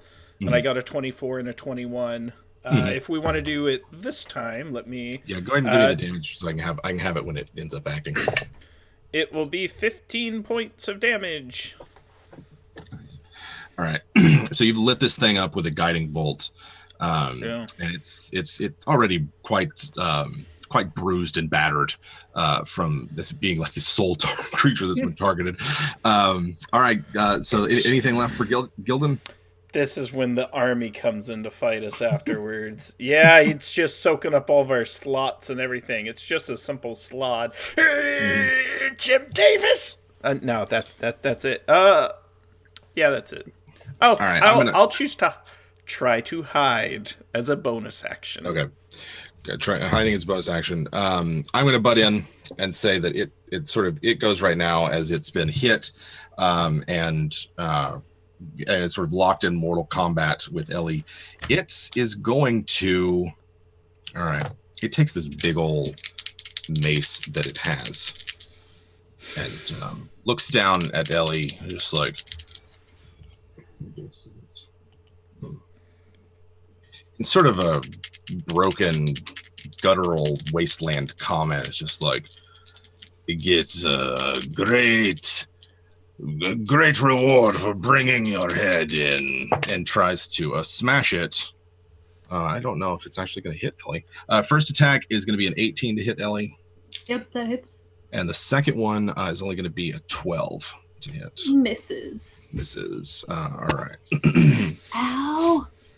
Get wrecked. It's a bronze mace the size of a wrecking ball. What? I'm sorry? It's pretty big. It's in. And is going to do 19 damage to Ellie. That's bludgeoning. So I'm a half that. Perfect. Second attack missed, but like smashes through a building and just like collapses half of a wall into the street. So that's for my first enemy. Gildan, who would have gone next after you? I'm tagging in Myrrh. All right, Myrrh. All right. This thing's been guiding bolted, yeah? Correct. Yes. I'm gonna pull out my Myrrh Ellie, because now there's 2 Ellies in the battlefield, which is great. Because Ellie attacks, so she no longer has invisibility. I am going to shoot him with my sitar bow, but I'm gonna use, because I have advantage, I'm gonna use my sharpshooter, and I'm going to psychic blades. So let's see how this goes. I need a second d20.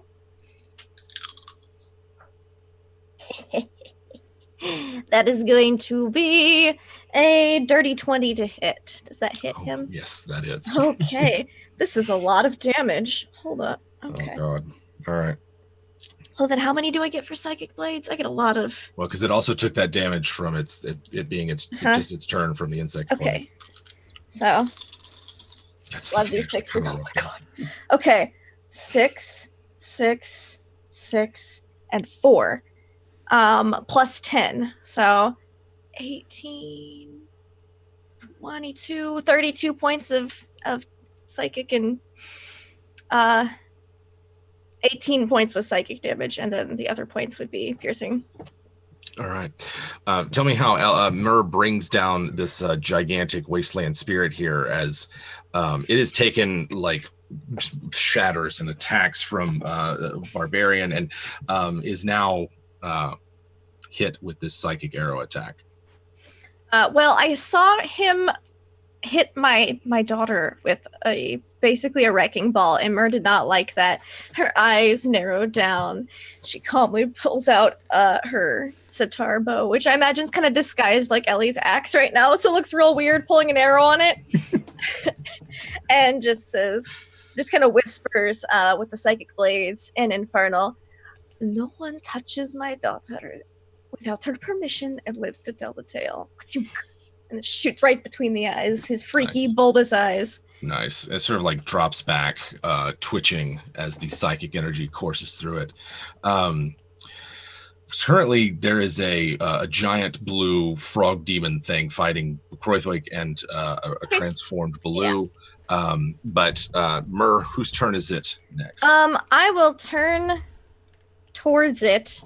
And I think Kroithwig would be fun to go next. Oh, nice. All right. It's going to attempt to attack. It has... Axe Dreamer has his battle axe at the ready, attacking. Still doesn't have proper armor, but that's okay. Live to fight another day. And, ooh, I don't know. One of his attacks hits, one of them barely misses. But because it hit, he is going to attempt to smite. So Kroithwig and the frog demon continue their fight in the middle of the street, and it seems to be evenly matched at the moment. All right, I'm gonna get to go. I think every two players. I think maybe that's a good way to do it. All right, and then we'll see who goes up next. It attacks indiscriminately. Baloo, are you still around? Where did you move to? You're muted, Josh. If he was on our right, I hopped off on the left. So I know. Okay, so you're still sort of in melee. Yeah, close to. For his reach, yeah, probably. Okay. So far, it is attempting to direct most of its attacks against Axe Dreamer, but we will see. Does a does a dirty 20 hit? 20 hit me? Yeah. Oh yeah, totally. Yeah. Okay. In that case, Baloo, that's going to be 11 slashing damage, and I need you to make a DC 15 Constitution saving throw, please. There is also okay. Something happened. I'll let you know later. You've been injected with some sort of poison, it seems, from the dripping hand claws of the frog demon. And it is at that there is a glint of sunlight on glass, and from atop one of the cranes, you hear a gunshot as someone is firing down into the district where you're at you. Neat. Really cool, actually. All right, first one goes wide and hits the packed earth right near Ellie, and then the second, one? I'm jumping up and attacking the big guy not using a bow, Ellie. And the second one is a 21 to hit Ellie. That hits. Yeah, hits. All right. And that's going to be 7 piercing damage as you're grazed by someone firing 2 shots in quick succession from up on one of the cranes. We tell which crane. Yeah, it's one of the larger ones. There's someone like right there out in the open. Actually, the largest one, right out in the open. All right, the last round was Axe Dreamer's turn, so we're gonna go and throw it back to Icky. It's me. Icky's turn. Man, I don't know. There's so much that's happened in these like last 10 seconds. I'm just like, wow. Yeah, so how far away is Icky from the enormous frog demon? Kind of about 60-ish feet. Okay, I can definitely see what's going on. Can Icky see who's shooting at them? Yes, you can see that as well. The sniper is not making any attempt to hide themselves. They're not gonna be alive for long. How far away is the crane? Like the bottom of the crane? It's beyond the second wooden palisade. So from where you are right now, probably less than 100 feet. But you have a wall. You'd have a wall to get across. Okay. I was kind of hoping, but I don't have the reach for that. I was kind of hoping I could thunderwave that crane, but oh well, I don't have the reach for it.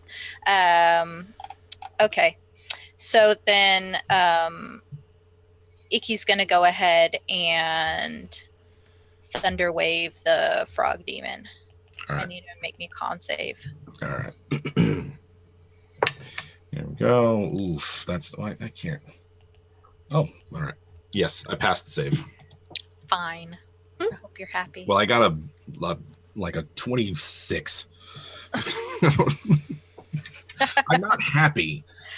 No, it's okay. I can I'm tell not you're sad. happy. It's okay to be happy. It's I okay am. to be happy. Okay, you're going to take half damage.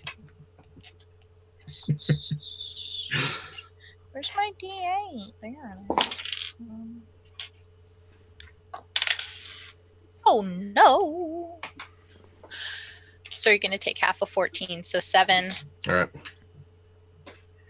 And then Icky's also going to use a bonus action and cast Hunter's Mark. Okay. On who? on the demon, because it has to be a melee hit. So Gotcha.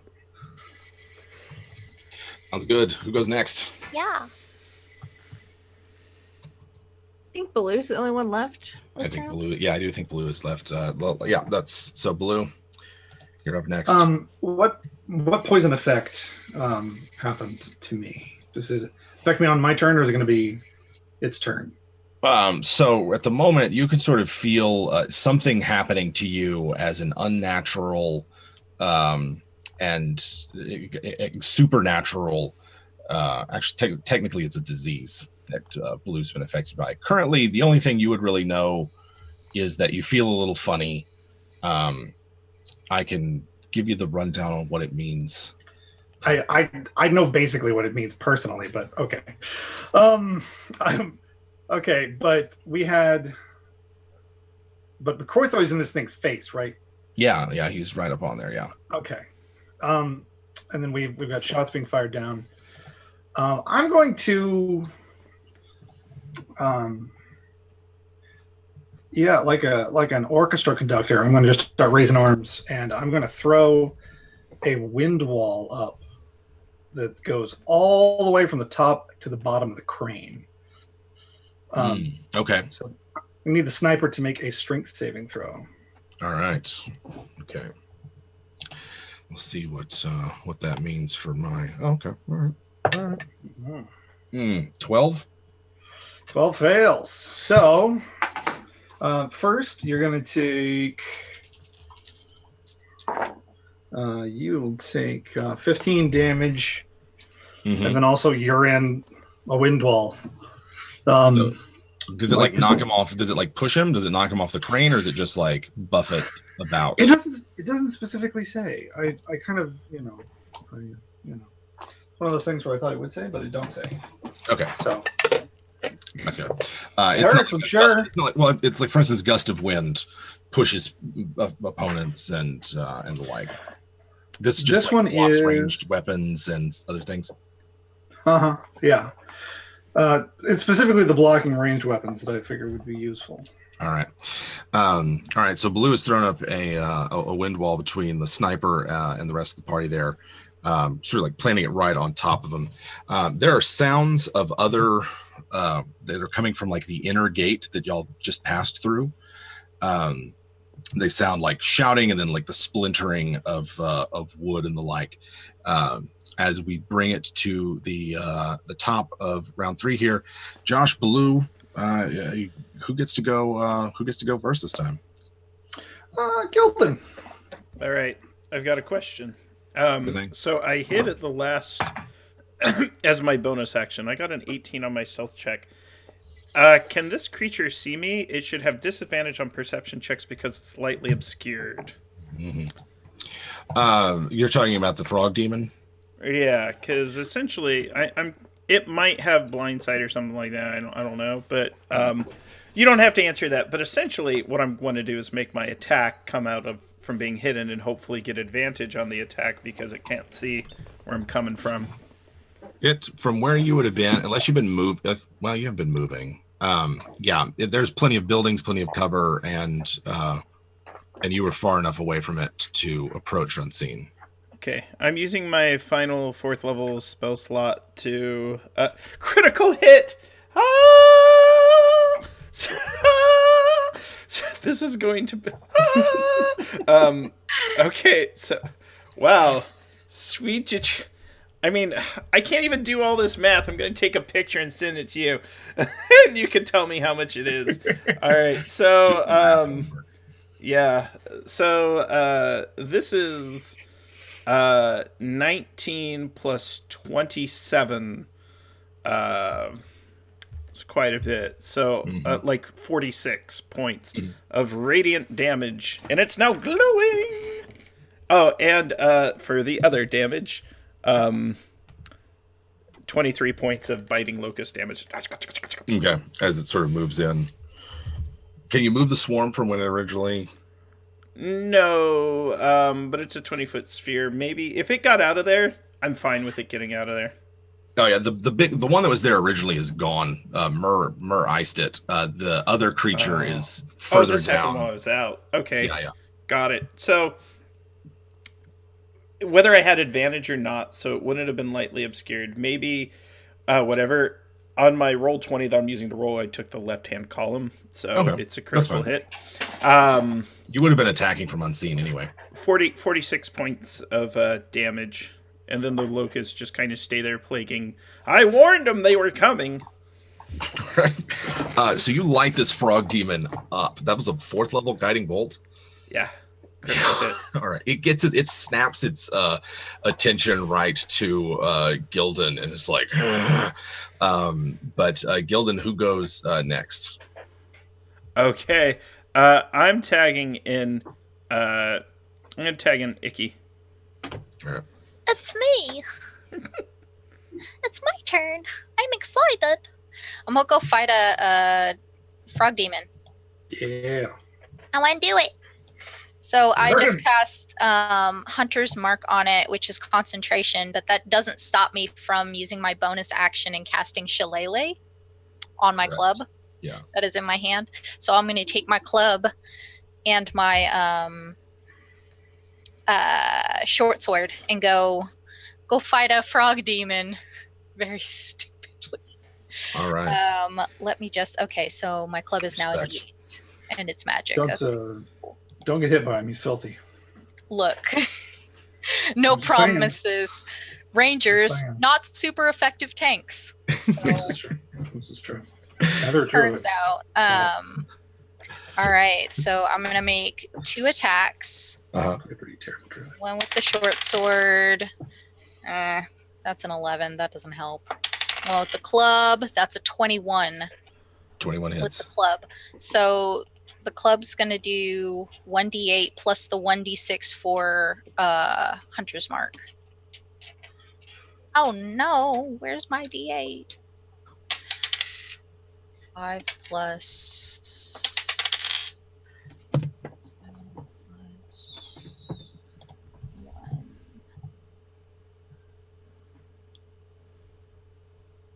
Oh no. What do we got? Yeah, that should be it. So 12. 12 damage. Yeah. All right. Icky has joined the fray.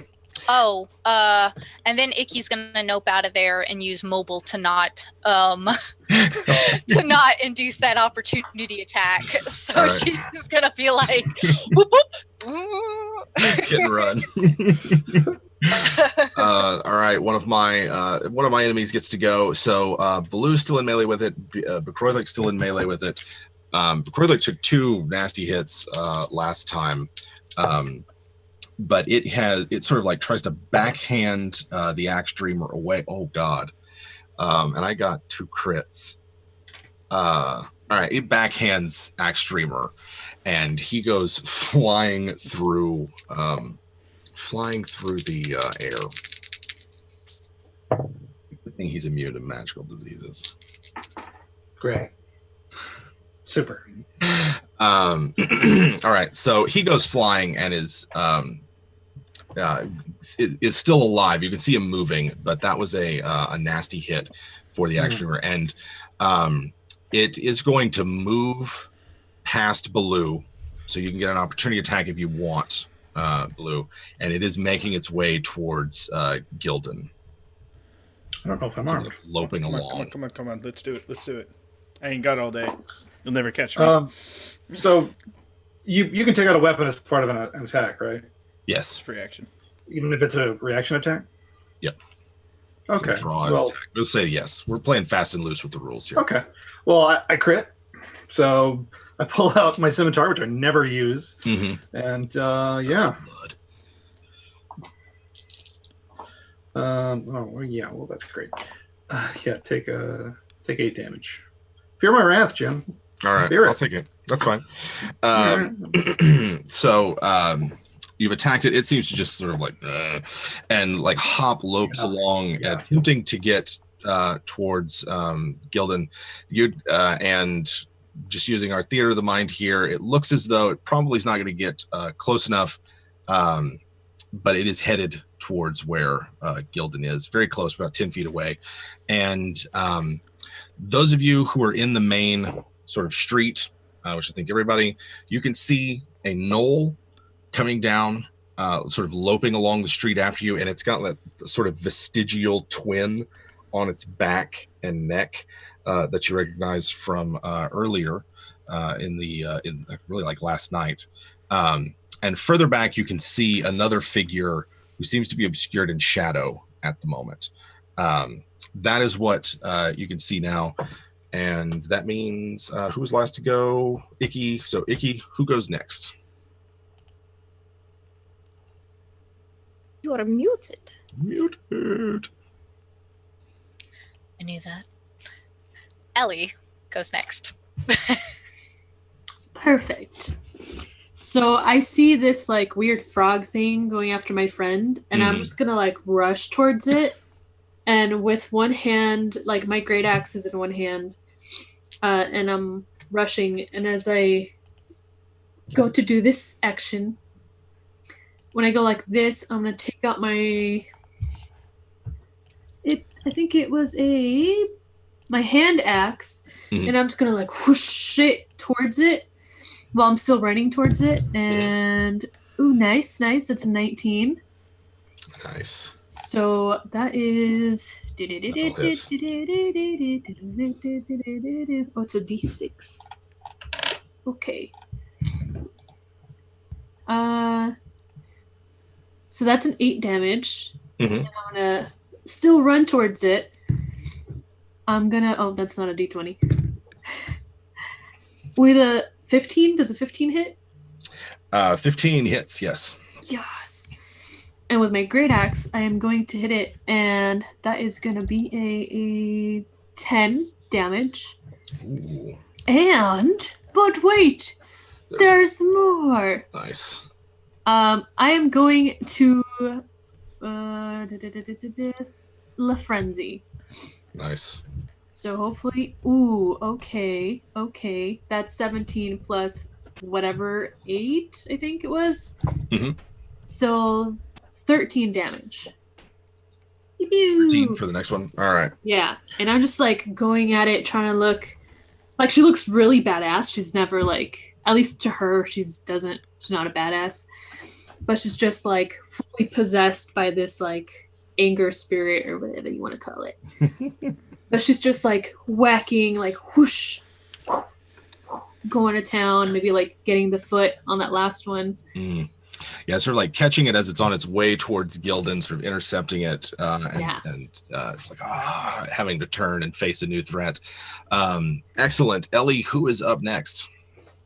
Myrrh. All right. So, the big frog slot thing's still up. Mm-hmm. There is a thing in the shadows. Do we all see the thing in the shadows? And then the thing in the shadows about 90 feet away. Humanoid. It looks like it's wearing some kind of metal mask that makes it resemble a tiefling of some kind, sort of the horns and features. But it has a kind of flowing robe and armor outfit on. I doubt it would be lurking in the shadows if it was helpful. And there's still the guy up on the crane, but there's a wind wall in front of him now, right? The wind wall's Correct. still there? Yeah. Okay, so I was going to dimension door up to the crane and fuck him up. But now that there's a wind wall, I don't see that being necessary. So instead, I'm going to shoot that shady motherfucker in the shadows. All right. And I can ignore 3/4 cover because I'm a sharpshooter. Oh, sweet. So, I'm going to just get him. All right. I don't like him. Go for it. And I'm going to use Psychic Blades as well because he just needs to stop. Why not? Oh, that's so good. Thank you, Bo. Thank you, Tabletop Loot. That is going to be a 21 to hit with the sharpshooter. Yes, 21 is going to hit. A lot of D6s again. Come here. Oh, yeah. So that's 11, 14, 19, 29 points of damage. All right. Psychic and piercing. You see at the last minute, the shadowy figure sort of roll out of the way and dodge and not quite take the full force of it. Okay. But you definitely wounded it. Yeah. And all right. So all right, who goes next? Let's have. How was the last one this round? Let's put Icky next. Throw it over my mom. Icky's already. Yeah, Icky's had her turn. Oh, okay. Blue might be the last one. Blue might be the last one. Okay, well then Blue. Blue, back to you. You're muted. You think? You've only got you've got a different spell load out than you'd like. Yeah, it's like, I might just do it and we'll all have to deal with it. But yeah. Oh. These two I like that attitude. the Knoll Yeah. that I found. The Knoll and the other dude, they're heading our way, right? Yeah, they're sort of like axe streamers on the ground near you, but they're otherwise going to get to you first. The Knoll's maybe like 20 feet away. It's like hauling ass right towards you. How rough does Axe Streamer look? Pretty bad. Okay. Okay, well, I'm gonna stand over Axe Streamer or right next to him. Uh-huh. And then I'm gonna open up a maelstrom underneath the masked dude and the Knoll. Okay. 5th level maelstrom. Swirling mass of 5 foot deep water appears in the 30-foot radius center. So this is going to affect some houses. Mm-hmm. Maybe some collateral damage. That's always fun. Yeah. This is a preview of the flood. I need both of them to make a strength saving throw. If it becomes difficult terrain, And if you fail, we'll see what happens. Yeah, they the Knoll failed. Don't fail.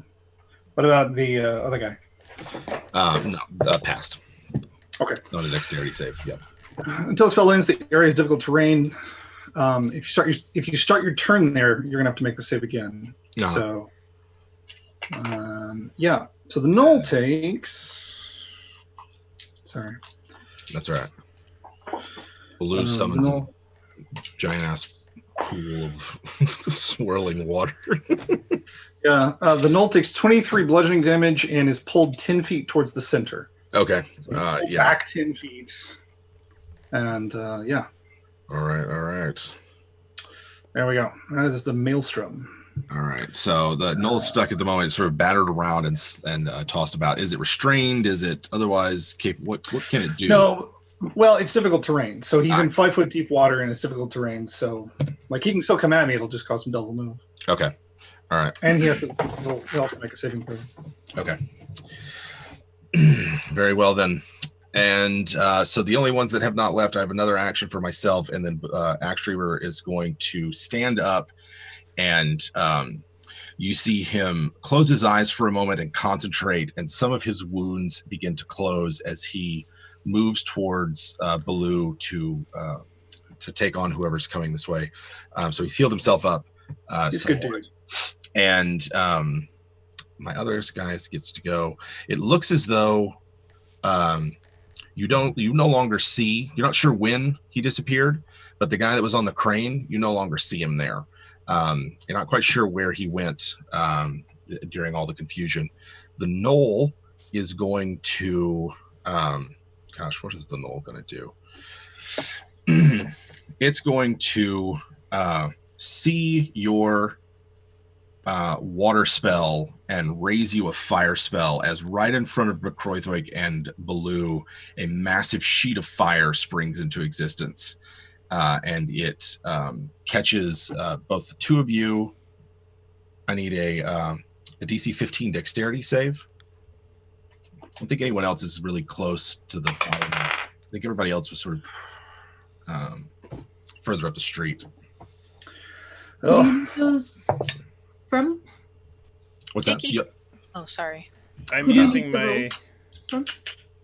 I just needed Baloo and I just needed Baloo to roll a dexterity. Oh, okay. Yeah. I'm but going you- to use my reaction to dampen elements on Axe Streamer so that he gains resistance to fire damage. Okay. Yeah. Sounds good. I think You had +2 on that roll for Baloo, Josh, because you're standing next to Paladin. That did not help. Yeah.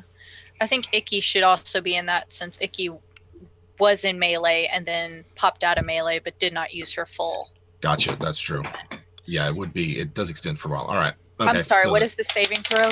DC 15 dexterity saving throw. Oh yeah, I made that. Joys of theater of the mind. All right. Oh. All right. So that is going to be 4, 9, actually 20 fire damage total. So half if you pass, etc. And then Kroithoik then, all right, so he takes some, but he also has resistance to it as well. And it springs into existence. You can hear the cackling and yipping and howling of the Knoll beyond it. Between the maelstrom and the wall of fire, it's difficult to see what's down there and where the shadowy figure darts off to. But here we are at the top of round 4. Baloo, once again, who is going to go first? Handle the immediate action. I'm going to say Axe Streamer. Unless you want me to pick a player. Okay. You don't have to. NPC is perfectly fine. What Should does get he out do? of that wall of fire. Yeah, he's getting out of that wall of fire. He should In walk fact, towards Myrrh. starting within it requires him to make a save, which he does. And he's going to take some more damage. But he backs up the full distance towards where the rest of you are. And I'm here. actually, he's moving past Myrrh towards the frog demon. Stop. Just come here. Does he pass by Myrrh?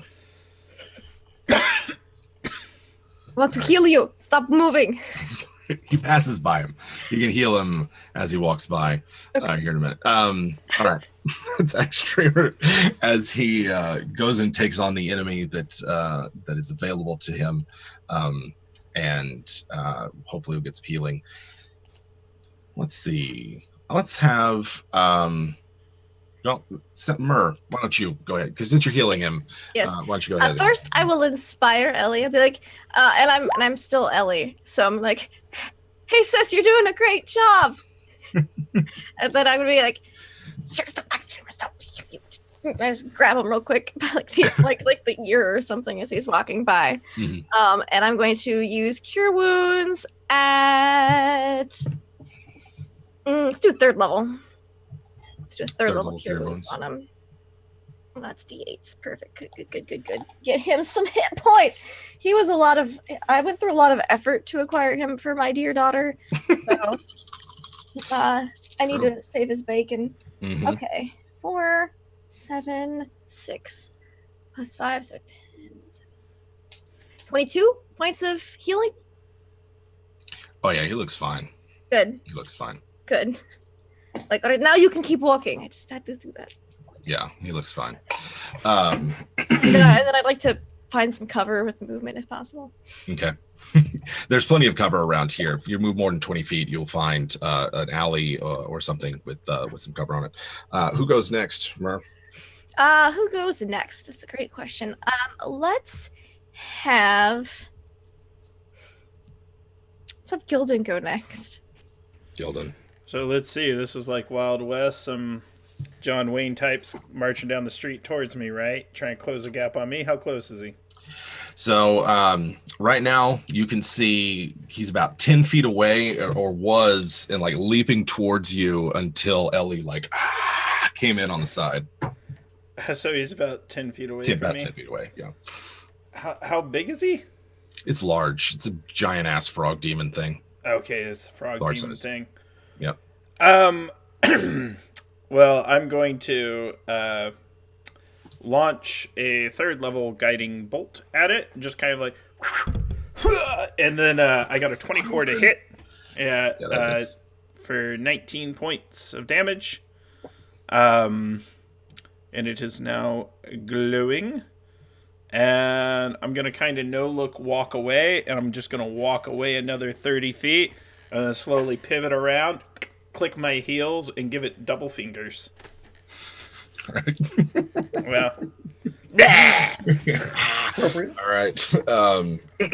So why don't you tell me who gets to go while I am rolling for one of my enemies here. I'm going to get eaten. Ellie is on deck. All right, Ellie, you will be on deck next. So,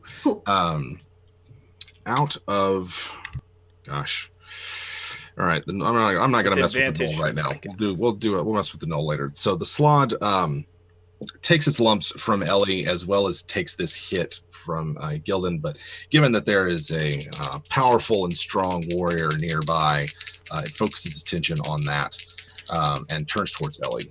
So. Here we go. First one, bite, is a big miss. It sort of like tries to chomp down on you, and it could easily take like your whole head and shoulders in its mouth at once, but dodges out of the way.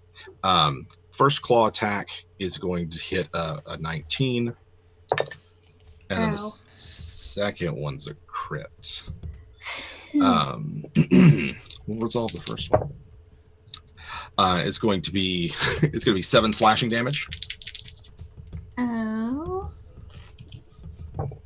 And then the crit is going to be 13 slashing damage. 7 and 13. 2 Constitution saving throws from Ellie. What was the second one? Sorry, 13? 13 damage. Okay, so I'm halving that? Yep. Yeah, this is just regular slashing damage. Yeah.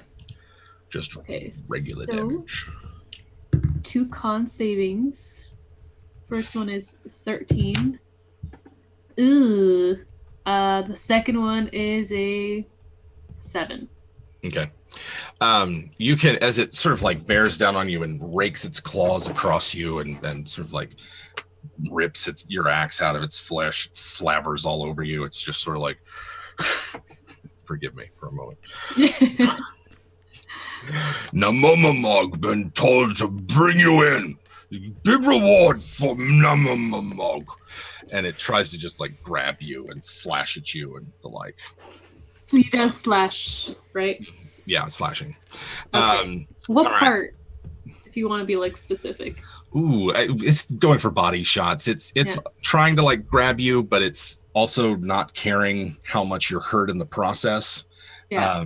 And seems to just sort of enjoy the fight as much as anything. Those of you who are not engaged in melee see your sniper slip over the palisade wall and is in the alleyways nearby you. Not quite visible. Sniper duel. You can see where he's at. What's beyond the wall of fire, you're not quite sure is going on. But Ellie, you are up next. Jim, anybody in the maelstrom would need to make another strength save, by the way. Okay, go ahead and roll me the damage on that, Josh. Okay. We'll just go ahead and handle it now. Okay. All right, Ellie. So... 22 damage, and he's pulled 10 feet closer to the center if he failed. All right. Does a 14 hit? 14 misses. AC is 15 for the frog demon. Okay, this second one barely hits on a 15. Great axe. 12 for that one, and she's gonna do the bamboozle. And oh, nice! That is a more than 20 for sure. Nice math. Okay. So that's a 7 damage. Okay, 7 damage. All right. Yeah. This thing looks pretty roughed up and is sort of like staggering backwards after having been hit a couple of times. Does it look scared? It looks too happy to be scared. Yeah. It seems really excited to just be with everybody fighting. All right. Good. I guess just like after it hits me, and you said that it looks happy, there's going to be like a very slight smile on like Ellie's face, but still like very angry, and just kind of like play off of that, of like what he's putting down, picking up what he's putting down kind of thing. And she's just going to like... It's really fun sparring partner. I'm just like, ah! But inside I'm like, yes. But also I'm like, yay! You can get along with everybody. Like you. Hope you're okay after this is over. So, Ellie, who's up next? Next is Icky. The magic of Ellie. Icky, your enemies are closing in all around. You can see shadowy figures darting through the alleys, people slipping over walls. You have the sense that your enemies are closing in on you. Icky's a little grumpy because Icky forgot that fiends are one of her favorite enemies. It's like, no, that's fine. It's just extra whatever. It's fine. I don't care. I'm not mad. No. How could you be? Where's everybody else? Am I still standing in fire? I should probably not be standing in fire. Okay. Do I need to make a save before I move out of the fire? Okay. Sure enough. Cool. DC 15. Oof. That was a nat 1, Jim. Yeah, that's 29 fire damage. So,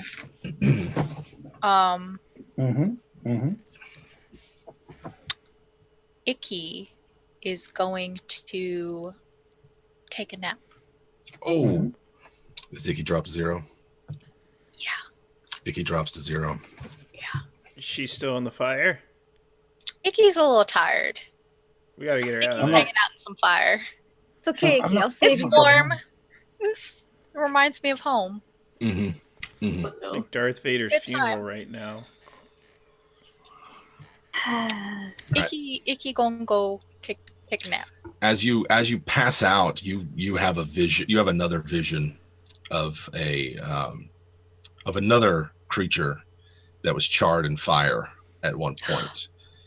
And as you're sort of like your consciousness slips from you, you can see a sort of draconic silhouette bearing down on Icky.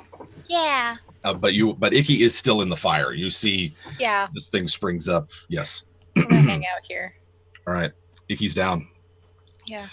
He's gonna go next. Is it me? Am I the last one, or no, the next one? Oh, I guess I should probably tag someone unless somebody else wants to tag someone I think me. Blue is next again. My truly depressing performance. Blue, you're up. Okay, so I have to make a dex save.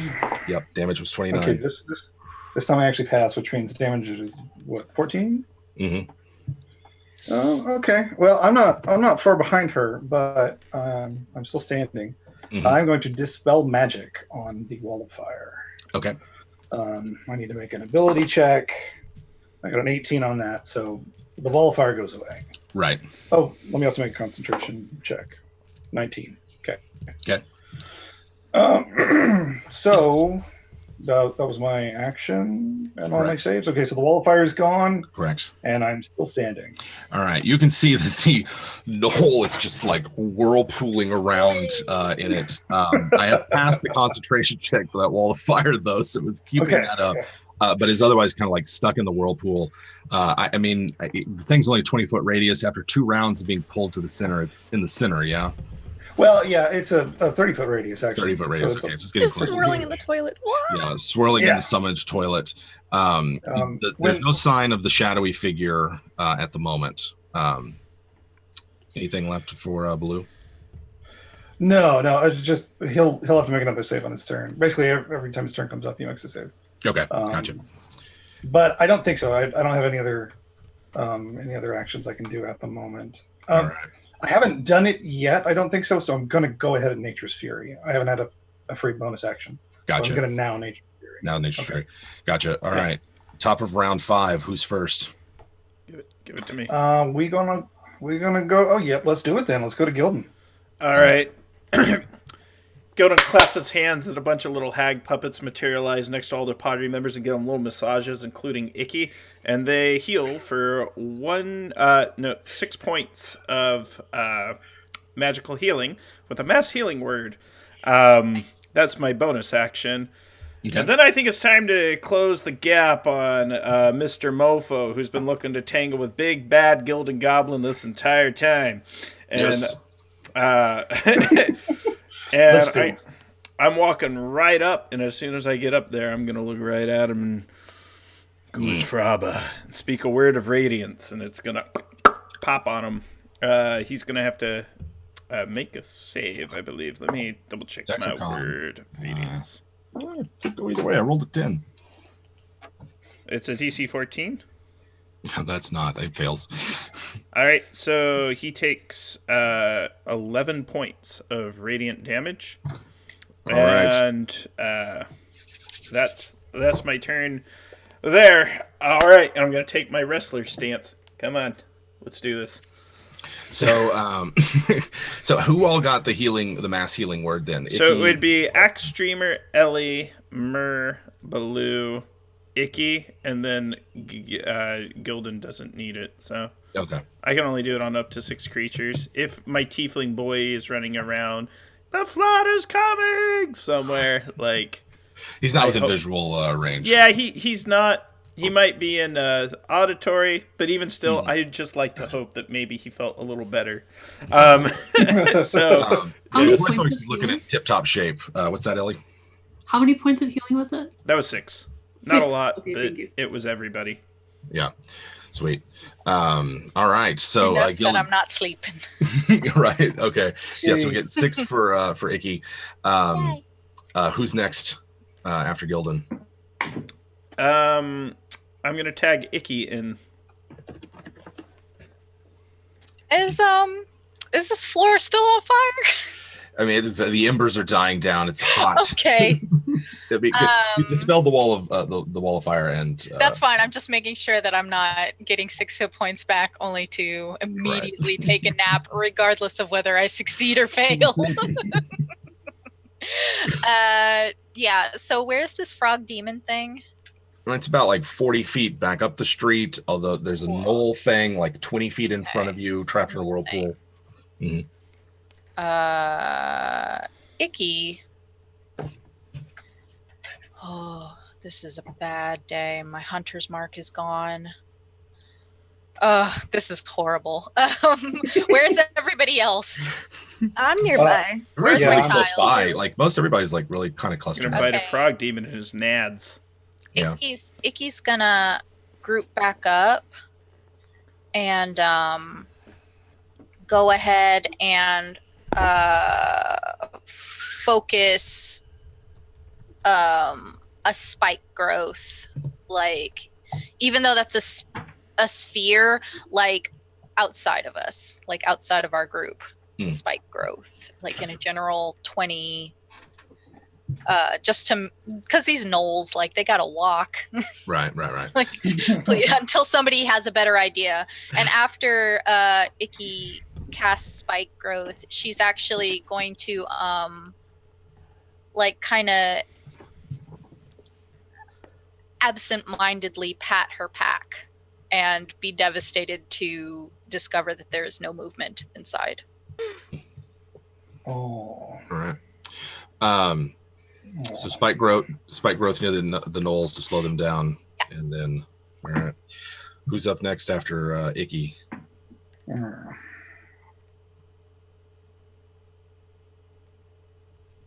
Who goes after Icky? I'm sorry. I was just thinking about I was just thinking about Skitter's step. That's all. Skitter's step. I'm sorry.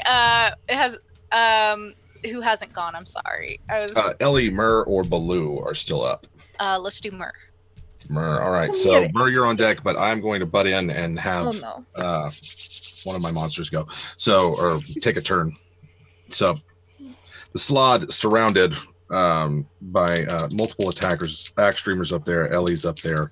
Gildan has attacked it several times. But it's not about to leave these two warriors behind, regardless of the taunting that Gildan's done. It's having too much fun in this melee.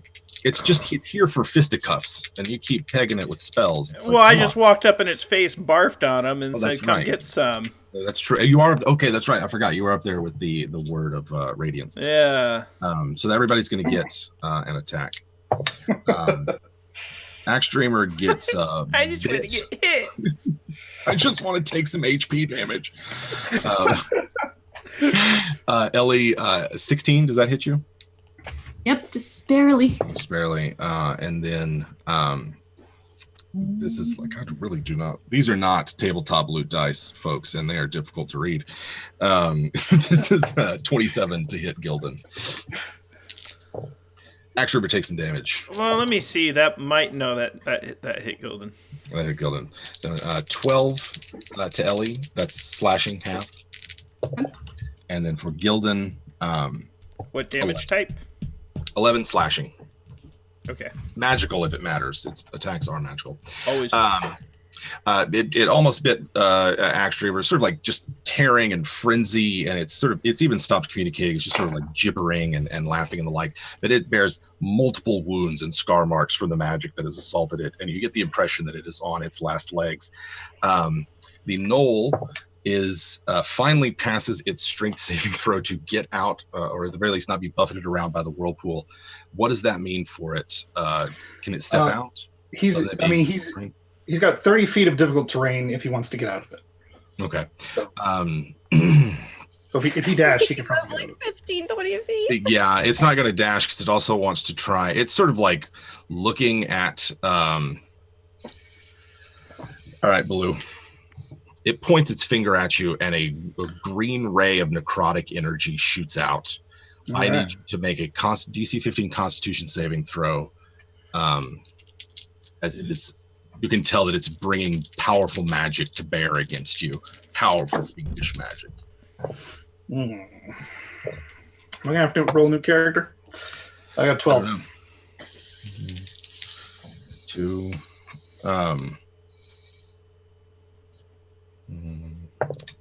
Possibly. Is a finger of death that it is shooting at you. No! Oh, boy. Yeah. Well, then. 79 necrotic damage. Jim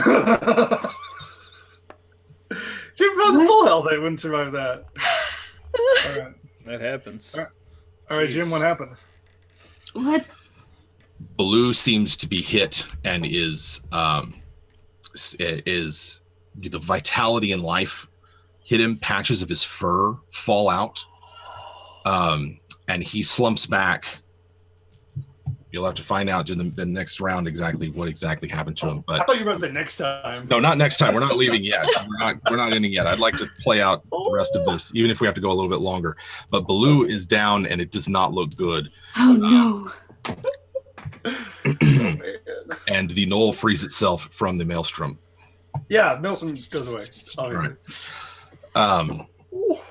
All right. That was my go, I believe. Who was me Mur was next. Well, I look and Baloo just goes kathunk, and I'm like, I like Icky better than Baloo. And then I'm gonna cure wounds Icky. And while I'm doing that at a 3rd level, I am going to also inspire her. I'm like, this is not good, but I was gonna say we're all alive so far. This is not good, but we've thwarted a false Ellie. I wonder who's behind all this. Here, have some healing, and then I'll heal her. What about Baloo? He dead. I don't have. Yeah. No. Big dirt nap. Big dirt nap. Yeah. I refuse to believe. Okay. I don't know. 23 points of healing. Okay. So, all right. And you're inspired. So now Ellie and Icky both have inspiration. So if you get a spell targeted against you and you fail your save, you can use that to roll. Nice. All right. Excellent. Who goes next, Mur? Well, I think the only people who hadn't gone was Ellie and Baloo, and I don't think Baloo can go now. So let's throw it over to Ellie. So it was the thing that I'm fighting that hit him down. It's sort of like on its last legs, staggered, but it's like a giant. It's like the size of the Hulk, right? So it's pretty big. You just can tell that it's bleeding all sorts of strange ichor and the like all over. It's the ground, axe streamer, everything. Okay, so I'm gonna recklessly attack it. So that's gonna be a 16 plus whatever, plus 8 or something. Mm-hmm. And I'm assuming it hits. Right? AC 15.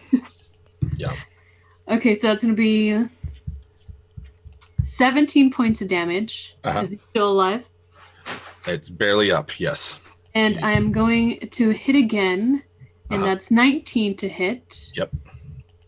And a 14 damage. It drops. Is it still alive? Okay, amazing. Ellie brings it down. Yeah, so I see this creature just like totally take down Baloo. And I see him like fall in slow motion, and that weird anger that's like inside Ellie just grows stronger.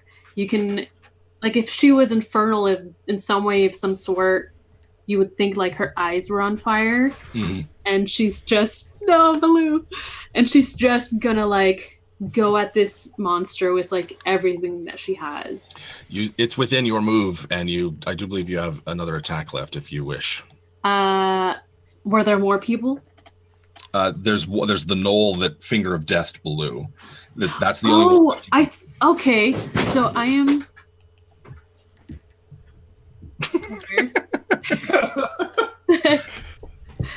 I am going to attack that creature, and that is a 19 to hit. Yeah. That hits. So 11, 12, 13, 14, 15 damage to this thing. Yeah, all right, 15 damage. As you come out of, like, just drop the frog demon, rush back over and hit it. Another 15 damage. Oof. I'm aiming straight for the face, like the nose area, just like. Gotcha. Yeah, it's of its real face, not the vestigial twin on the back of its Yeah, neck. no, it's real face. Yeah. Gotcha. All right, so Ellie smashes it in the face, and this knoll looks like it's been battered and bruised in the maelstrom. And then with Ellie right on top of it, it's actually not. It actually looks pretty wounded already. All right, Ellie. Blue, sadly, MIA at the moment. The only person left is Axe Dreamer. Josh, do you want to go ahead and just roll for Axe Dreamer?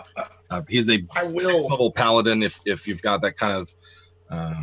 Well, Josh has to make a death save, right? No, Josh. Blue has other problems. As Blue's corpse begins to get up, as if controlled by another creature. Well, I have a question about that. Was he killed or was he knocked unconscious? He was killed. Yeah, I was outright killed. He was outright killed, Finger massive of death. damage? As a finger. I'm a zombie now. If you dropped to 0 with Finger of Death. But that's not what it says in the spell. Oh, well, it also did more than his HP of damage. Yeah, it's Max 79. He doubled him over? Yeah. It's, Josh. Yeah, he outright did. Oh, yeah. Yeah, because I was going to say, I think it takes place at the start of his next turn. I got something I can do in between. Is the null still up? Yes, the knoll is still up. All right. Axe Dreamer is going to smash Dreamer. Let's see. I rolled an 18 and an 11. I think he has a +6. Yeah, he gets Is that plus right? 6. Yeah. I'm looking at his Beyond character sheet. Sure. And he uses a battle axe, right? Yeah, he's a double. He two hands it, but he's a battle axe. Does he have any smite left? Yeah, he's got plenty of smites left. He's only used 2 first level. He's got so much smite up his sleeve. All right, I rolled. So one, I got 13 plus. I'll use a second level slot, maybe. Do I have second level? Yep. Yeah, 13 plus 14, so 27 with one hit. Okay. And then 11, and I'll use the first level. 11 plus 8, 19 with another hit. Roll me an extra d8s for both those because the knoll is a fiend. Yeah. So get the extra d8. All right, an extra 2 on each. Okay. So that was, yeah. All right. Axe Dreamer comes along and in tandem with Ellie smashes into the knoll. The knoll does not look good. It's on its last legs as the two of them press their attack against it. Out of one of the alleyways steps this what you take to be the sniper, who's wearing a sort of strange fringed robe of some kind, and has 2 revolvers that have arcane glyphs that are glowing around them as it tries to take the fight a bit closer Sniper battle. to you. Come at And, me. Come at Ellie. Morelli. Oh yes, correct. All right, here we go. It does shoot at Ellie, who is not in a combat. So where's your AC? AC is 15. Okay, one of them whizzes right by without hitting you. The other one hits a 27. Oh, yeah, 27 will hit. I can't shield that with my ring of spell storing, but I'll take it. Do you have any hit points missing? Any hit points missing? Yeah, I have a couple. Okay, so you're not at full health. Mm-mm. All right, then that's an extra Colossus Slayer. Yes, so you're going to take 19 piercing damage as it shoots you. And so Revolver Man has stepped out, and it's at this point that the mysterious figure appears from another alleyway as well, and sort of like surveys the battlefield so far, and is just, Ellie, didn't have to come to this, but, and you can just tell that there's sort of insanity in the voice speaking to you as it pulls off the iron tiefling mask and the Corsica revealed. I'd like to mimic Ellie's look of surprise, so we both have the same expression.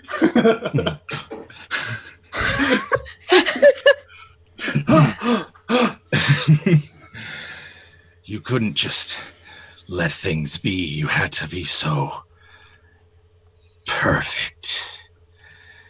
And she draws the dagger that you recall being stabbed with and launches herself at Ellie. Which Ellie? Me, right? Ooh, that's a good call. Let's see. Oh, Which Ellie? yeah. All right. You look Let's see identical. if it can. Jim, I knew it. I should have cast protection from poison one last time. I knew it. Oh, One final I protection need from poison. Gildan to go. It's almost Gildan's turn. You need to go. All right. Which Ellie? Ooh, I did not do well on my insight check. Good. Thank God. I need you to make me a deception because we're gonna have to roll insight versus deception here. Oh, the skill I'm expertised in, Jim? I'd love I'm to. so stressed. All right. So I rolled a 6, but I have plus 13. Jeez. All right. So 19? Corsica is momentarily the two of you, and then she sees that her sniper man has shot Myrrh and decides on Myrrh as opposed to the confusion of the melee around the knoll. I'm going to go ahead and roll real quick. Grant, you can go ahead and go. We're at the top of round 6. Okay. So it's my turn? Correct. At the moment, it appears as though Corsica is attacking Myrrh, who is disguised as Ellie. Mm-hmm. My first hit was a 23. That'll hit. And my second hit, probably not, was a 12. No, that doesn't hit. First hit, you don't feel it at all. Okay. Right? You have Great. no sensation of pain. I do need Myrrh to make a DC 15 Constitution saving throw. This is a poison effect. Sure. Let's hope I make this con save. Come on, tabletop loot. Oh, thank God. That is going to be 17. All right. So Myrrh is going to take. Here we go. Yeah, there's currently 3 Ellies. Right. Corsica Ellie and Morelli. We're just going to take 7 slashing damage Sure. and 12 poison damage. That is halved from its total. Grant, it's your go. Top around 6. Ow. All right. So I'm going to disengage as a bonus action, kind of, woo, little Tobey Maguire Spider-Man 3 weird soft shoe action. God. And then, I'm going to dive onto Baloo's body and cast Gentle Repose. And if my spell timing's right, he should not begin to decay or turn into undead. And Finger Death, it should be at the start of the next person's turn. So hopefully I got that. And if you turn into a zombie, sorry, Baloo, I'm going to have to kill you. Well, I was already rising as a zombie, wasn't I? I'm going by the timing on the spell. The words of the spell are important. There was a moment where I could intervene. Depending. Attempting the Gentle Repose. So Gildan rushes over and attempts the Gentle Repose. Yeah, so I do the action. It looked like his eyes were turning. Do they still look like they're turning? You're in the middle of combat. It's difficult to tell right now, but your I spell don't know. has... You gave me a pretty good description earlier. No, it's fine. I'm just prepared to bite his face as he bites mine. Then we'll have Zombie Gildan and Zombie Baloo. You'll have to deal with the two of us. Undead party, go. Gildan rushes Gildan over in the undead orgy. in an attempt to save Baloo. How about... I would love to come back as a zombie and kill Baloo. I get icky. All right. We still got a little bit left. Going a little long tonight. Just a little bit more. So, Gildan, Fuck up Corsica. I'll tag in Icky. All right, Icky, you're up. Is that knoll still? That knoll is on its last legs. Man, fuck that knoll. I'm gonna beat the shit out of it. hell yeah. I'm gonna attack it twice. And then use my bonus action for Hungry Jaws. Okay. So first attack is a 23. Second attack is what? Okay, so first attack was with the club, which made it a 23. Second attack was with the... I'm using a short sword now, aren't I? Instead of the... Yes, I am using a short sword instead of a sickle. So that is a +6. So that is a dirty 20 with the short sword. Yep. And then I'm going to go ahead and roll for my Hungry Jaws. Mhm.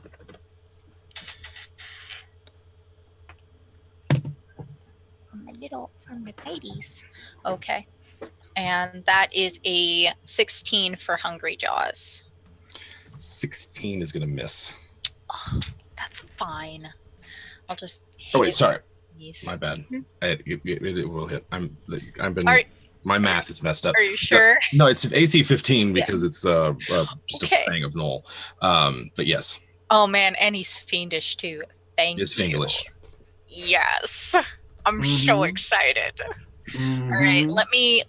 Okay, I'm gonna roll for the short sword. 1d6 plus. It's instead of +2, it's +5 now because he's fiendish, which is my thingy. So that's 7 with the short sword. That is, it's a D4 for my club +4. So 7 with the club, and then my Hungry Jaws. What does my bite do? 1d6 +1. Okay, +3. And that is 8 with Hungry Jaws. So 7, 7, 8. 20. Your bite kills it. 22. Wait, let me flavor this. I'm ready. Yeah. So, like, standing over Baloo's dead body, like, first, Icky takes that short sword and just, like, straight into this hollow between where the neck meets the shoulder and drags this knoll to her and then just, like, drops it on the ground, beats its head in like a rotten watermelon, and then gets down and, like, bites its neck and, like, gators around until its head just, like, rips off. All while maintaining eye contact with Corsica. Like, God. Yes. Nice. Try me, bitch. Try me, bitch. All right. Oh, God. Who goes next after Icky? Who's up next?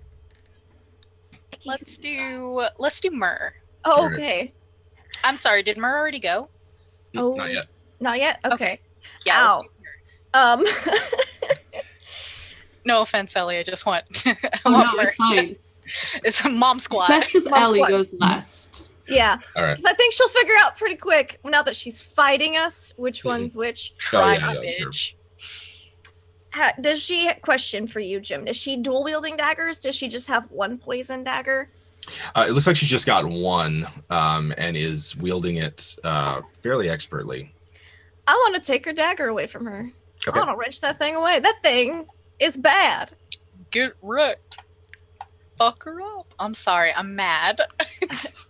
I'm not athletic, but I'm hoping I can just get it away and just, like, fucking All right. drop it in my bag of holding.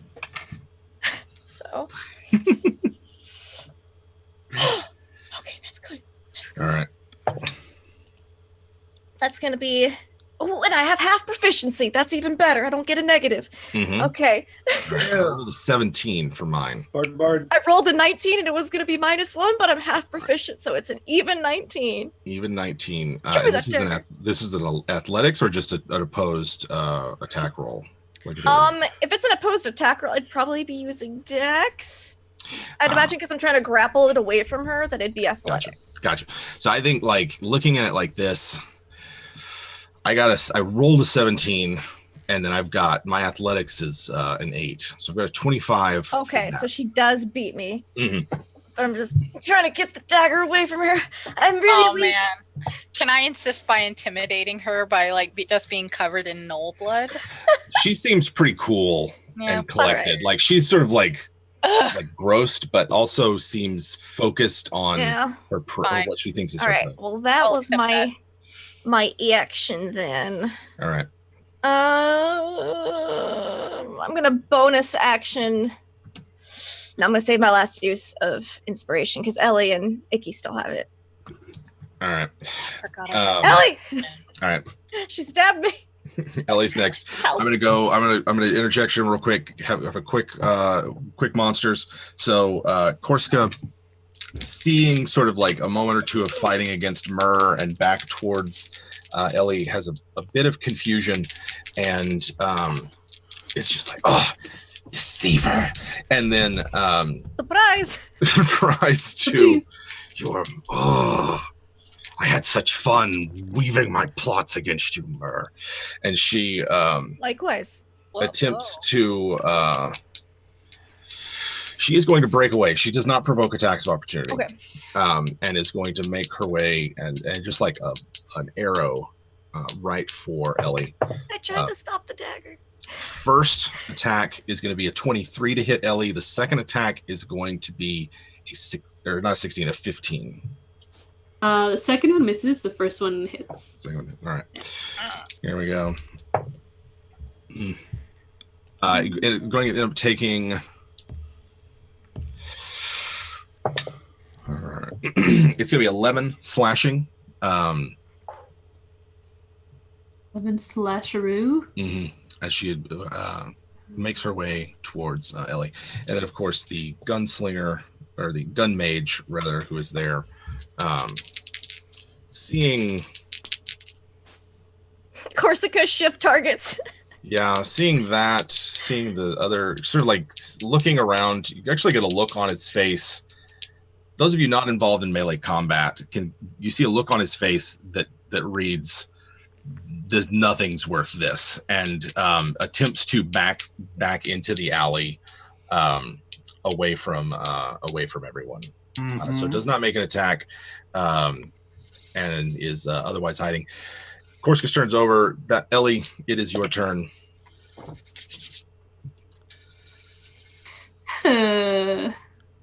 Okay. Well, it's sister versus sister, I guess. All right. So, on her way. I'm so frustrated. Okay. Whew. Blah, blah, blah, blah. All right. Ellie's gonna just look at her and then be like, as intimidating as she is, after she just like killed this thing and then hurt the finger death dude person, and she's just gonna like walk kind of with purpose, I guess, towards her sister. She's just gonna like swing her great axe towards her, and that's a 20. Unnatural hits. 20. 20 hits. Perfect. 15 damage. 15 damage. You can tell she's already been wounded. Yeah.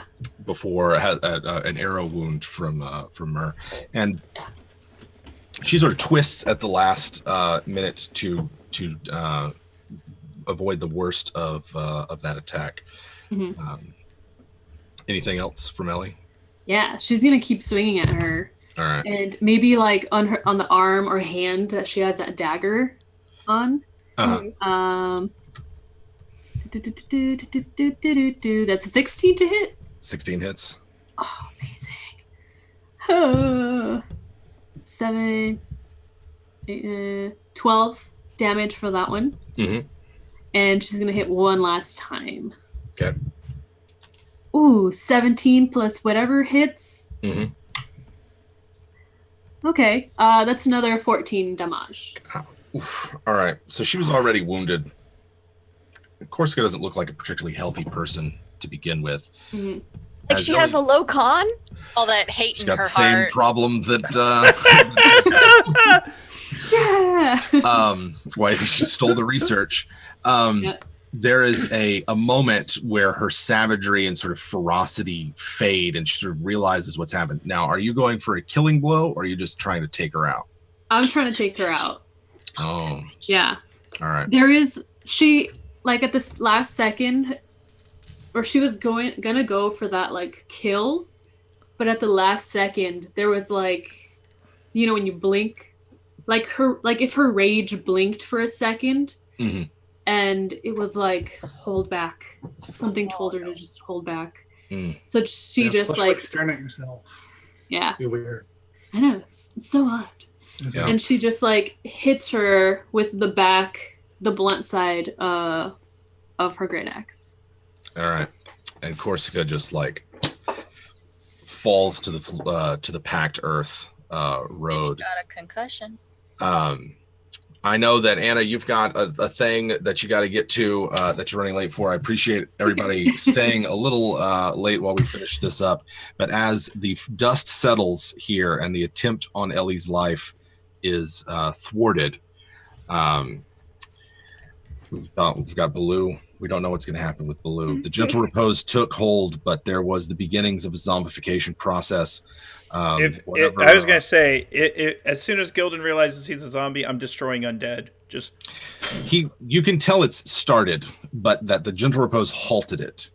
Okay. Oh no, he's gonna be half zombie. Rip. Thank you for joining us this week on Land Between Two Rivers. We've got another couple of weeks that we're going to be playing before we take a short holiday break, just for the holidays that are coming up at the end of the year. So join us next week to see what sort of crazy shenanigans we get up to. Normally we do a big everybody says bye. Anybody have anything to plug, anything they want to do, so we can get out of here maybe in a little bit of open signups for charity games start Sunday. A lot of people are asking me on Twitter. It says I'm doing those on Sunday for the open community based games. Yeah, and we'll be hosting those here on WebDM all for over the next 2 weeks. So stay in touch for those. A lot of cool things coming up for that. Anybody else got anything going on? I'm on Scraticus's channel right after this. If you guys want to check it out. Playing like Ryutama. It's an anime RPG. Oh yeah. It's awesome. Yeah. Oh, I will that watch. up I'll at stick PAX. around. I'm excited to play it one day. It's so Yeah, Jim. Yeah. Yeah, I sure did. All right. If there's not anything else, we will get out of here in a jiff so that Anna can go head over to Scratch channel. Yeah, we hope to see you guys next week. Thank you for joining us this week, and have a great weekend. Bye guys, I love you all. Yay. Amazing. Bye.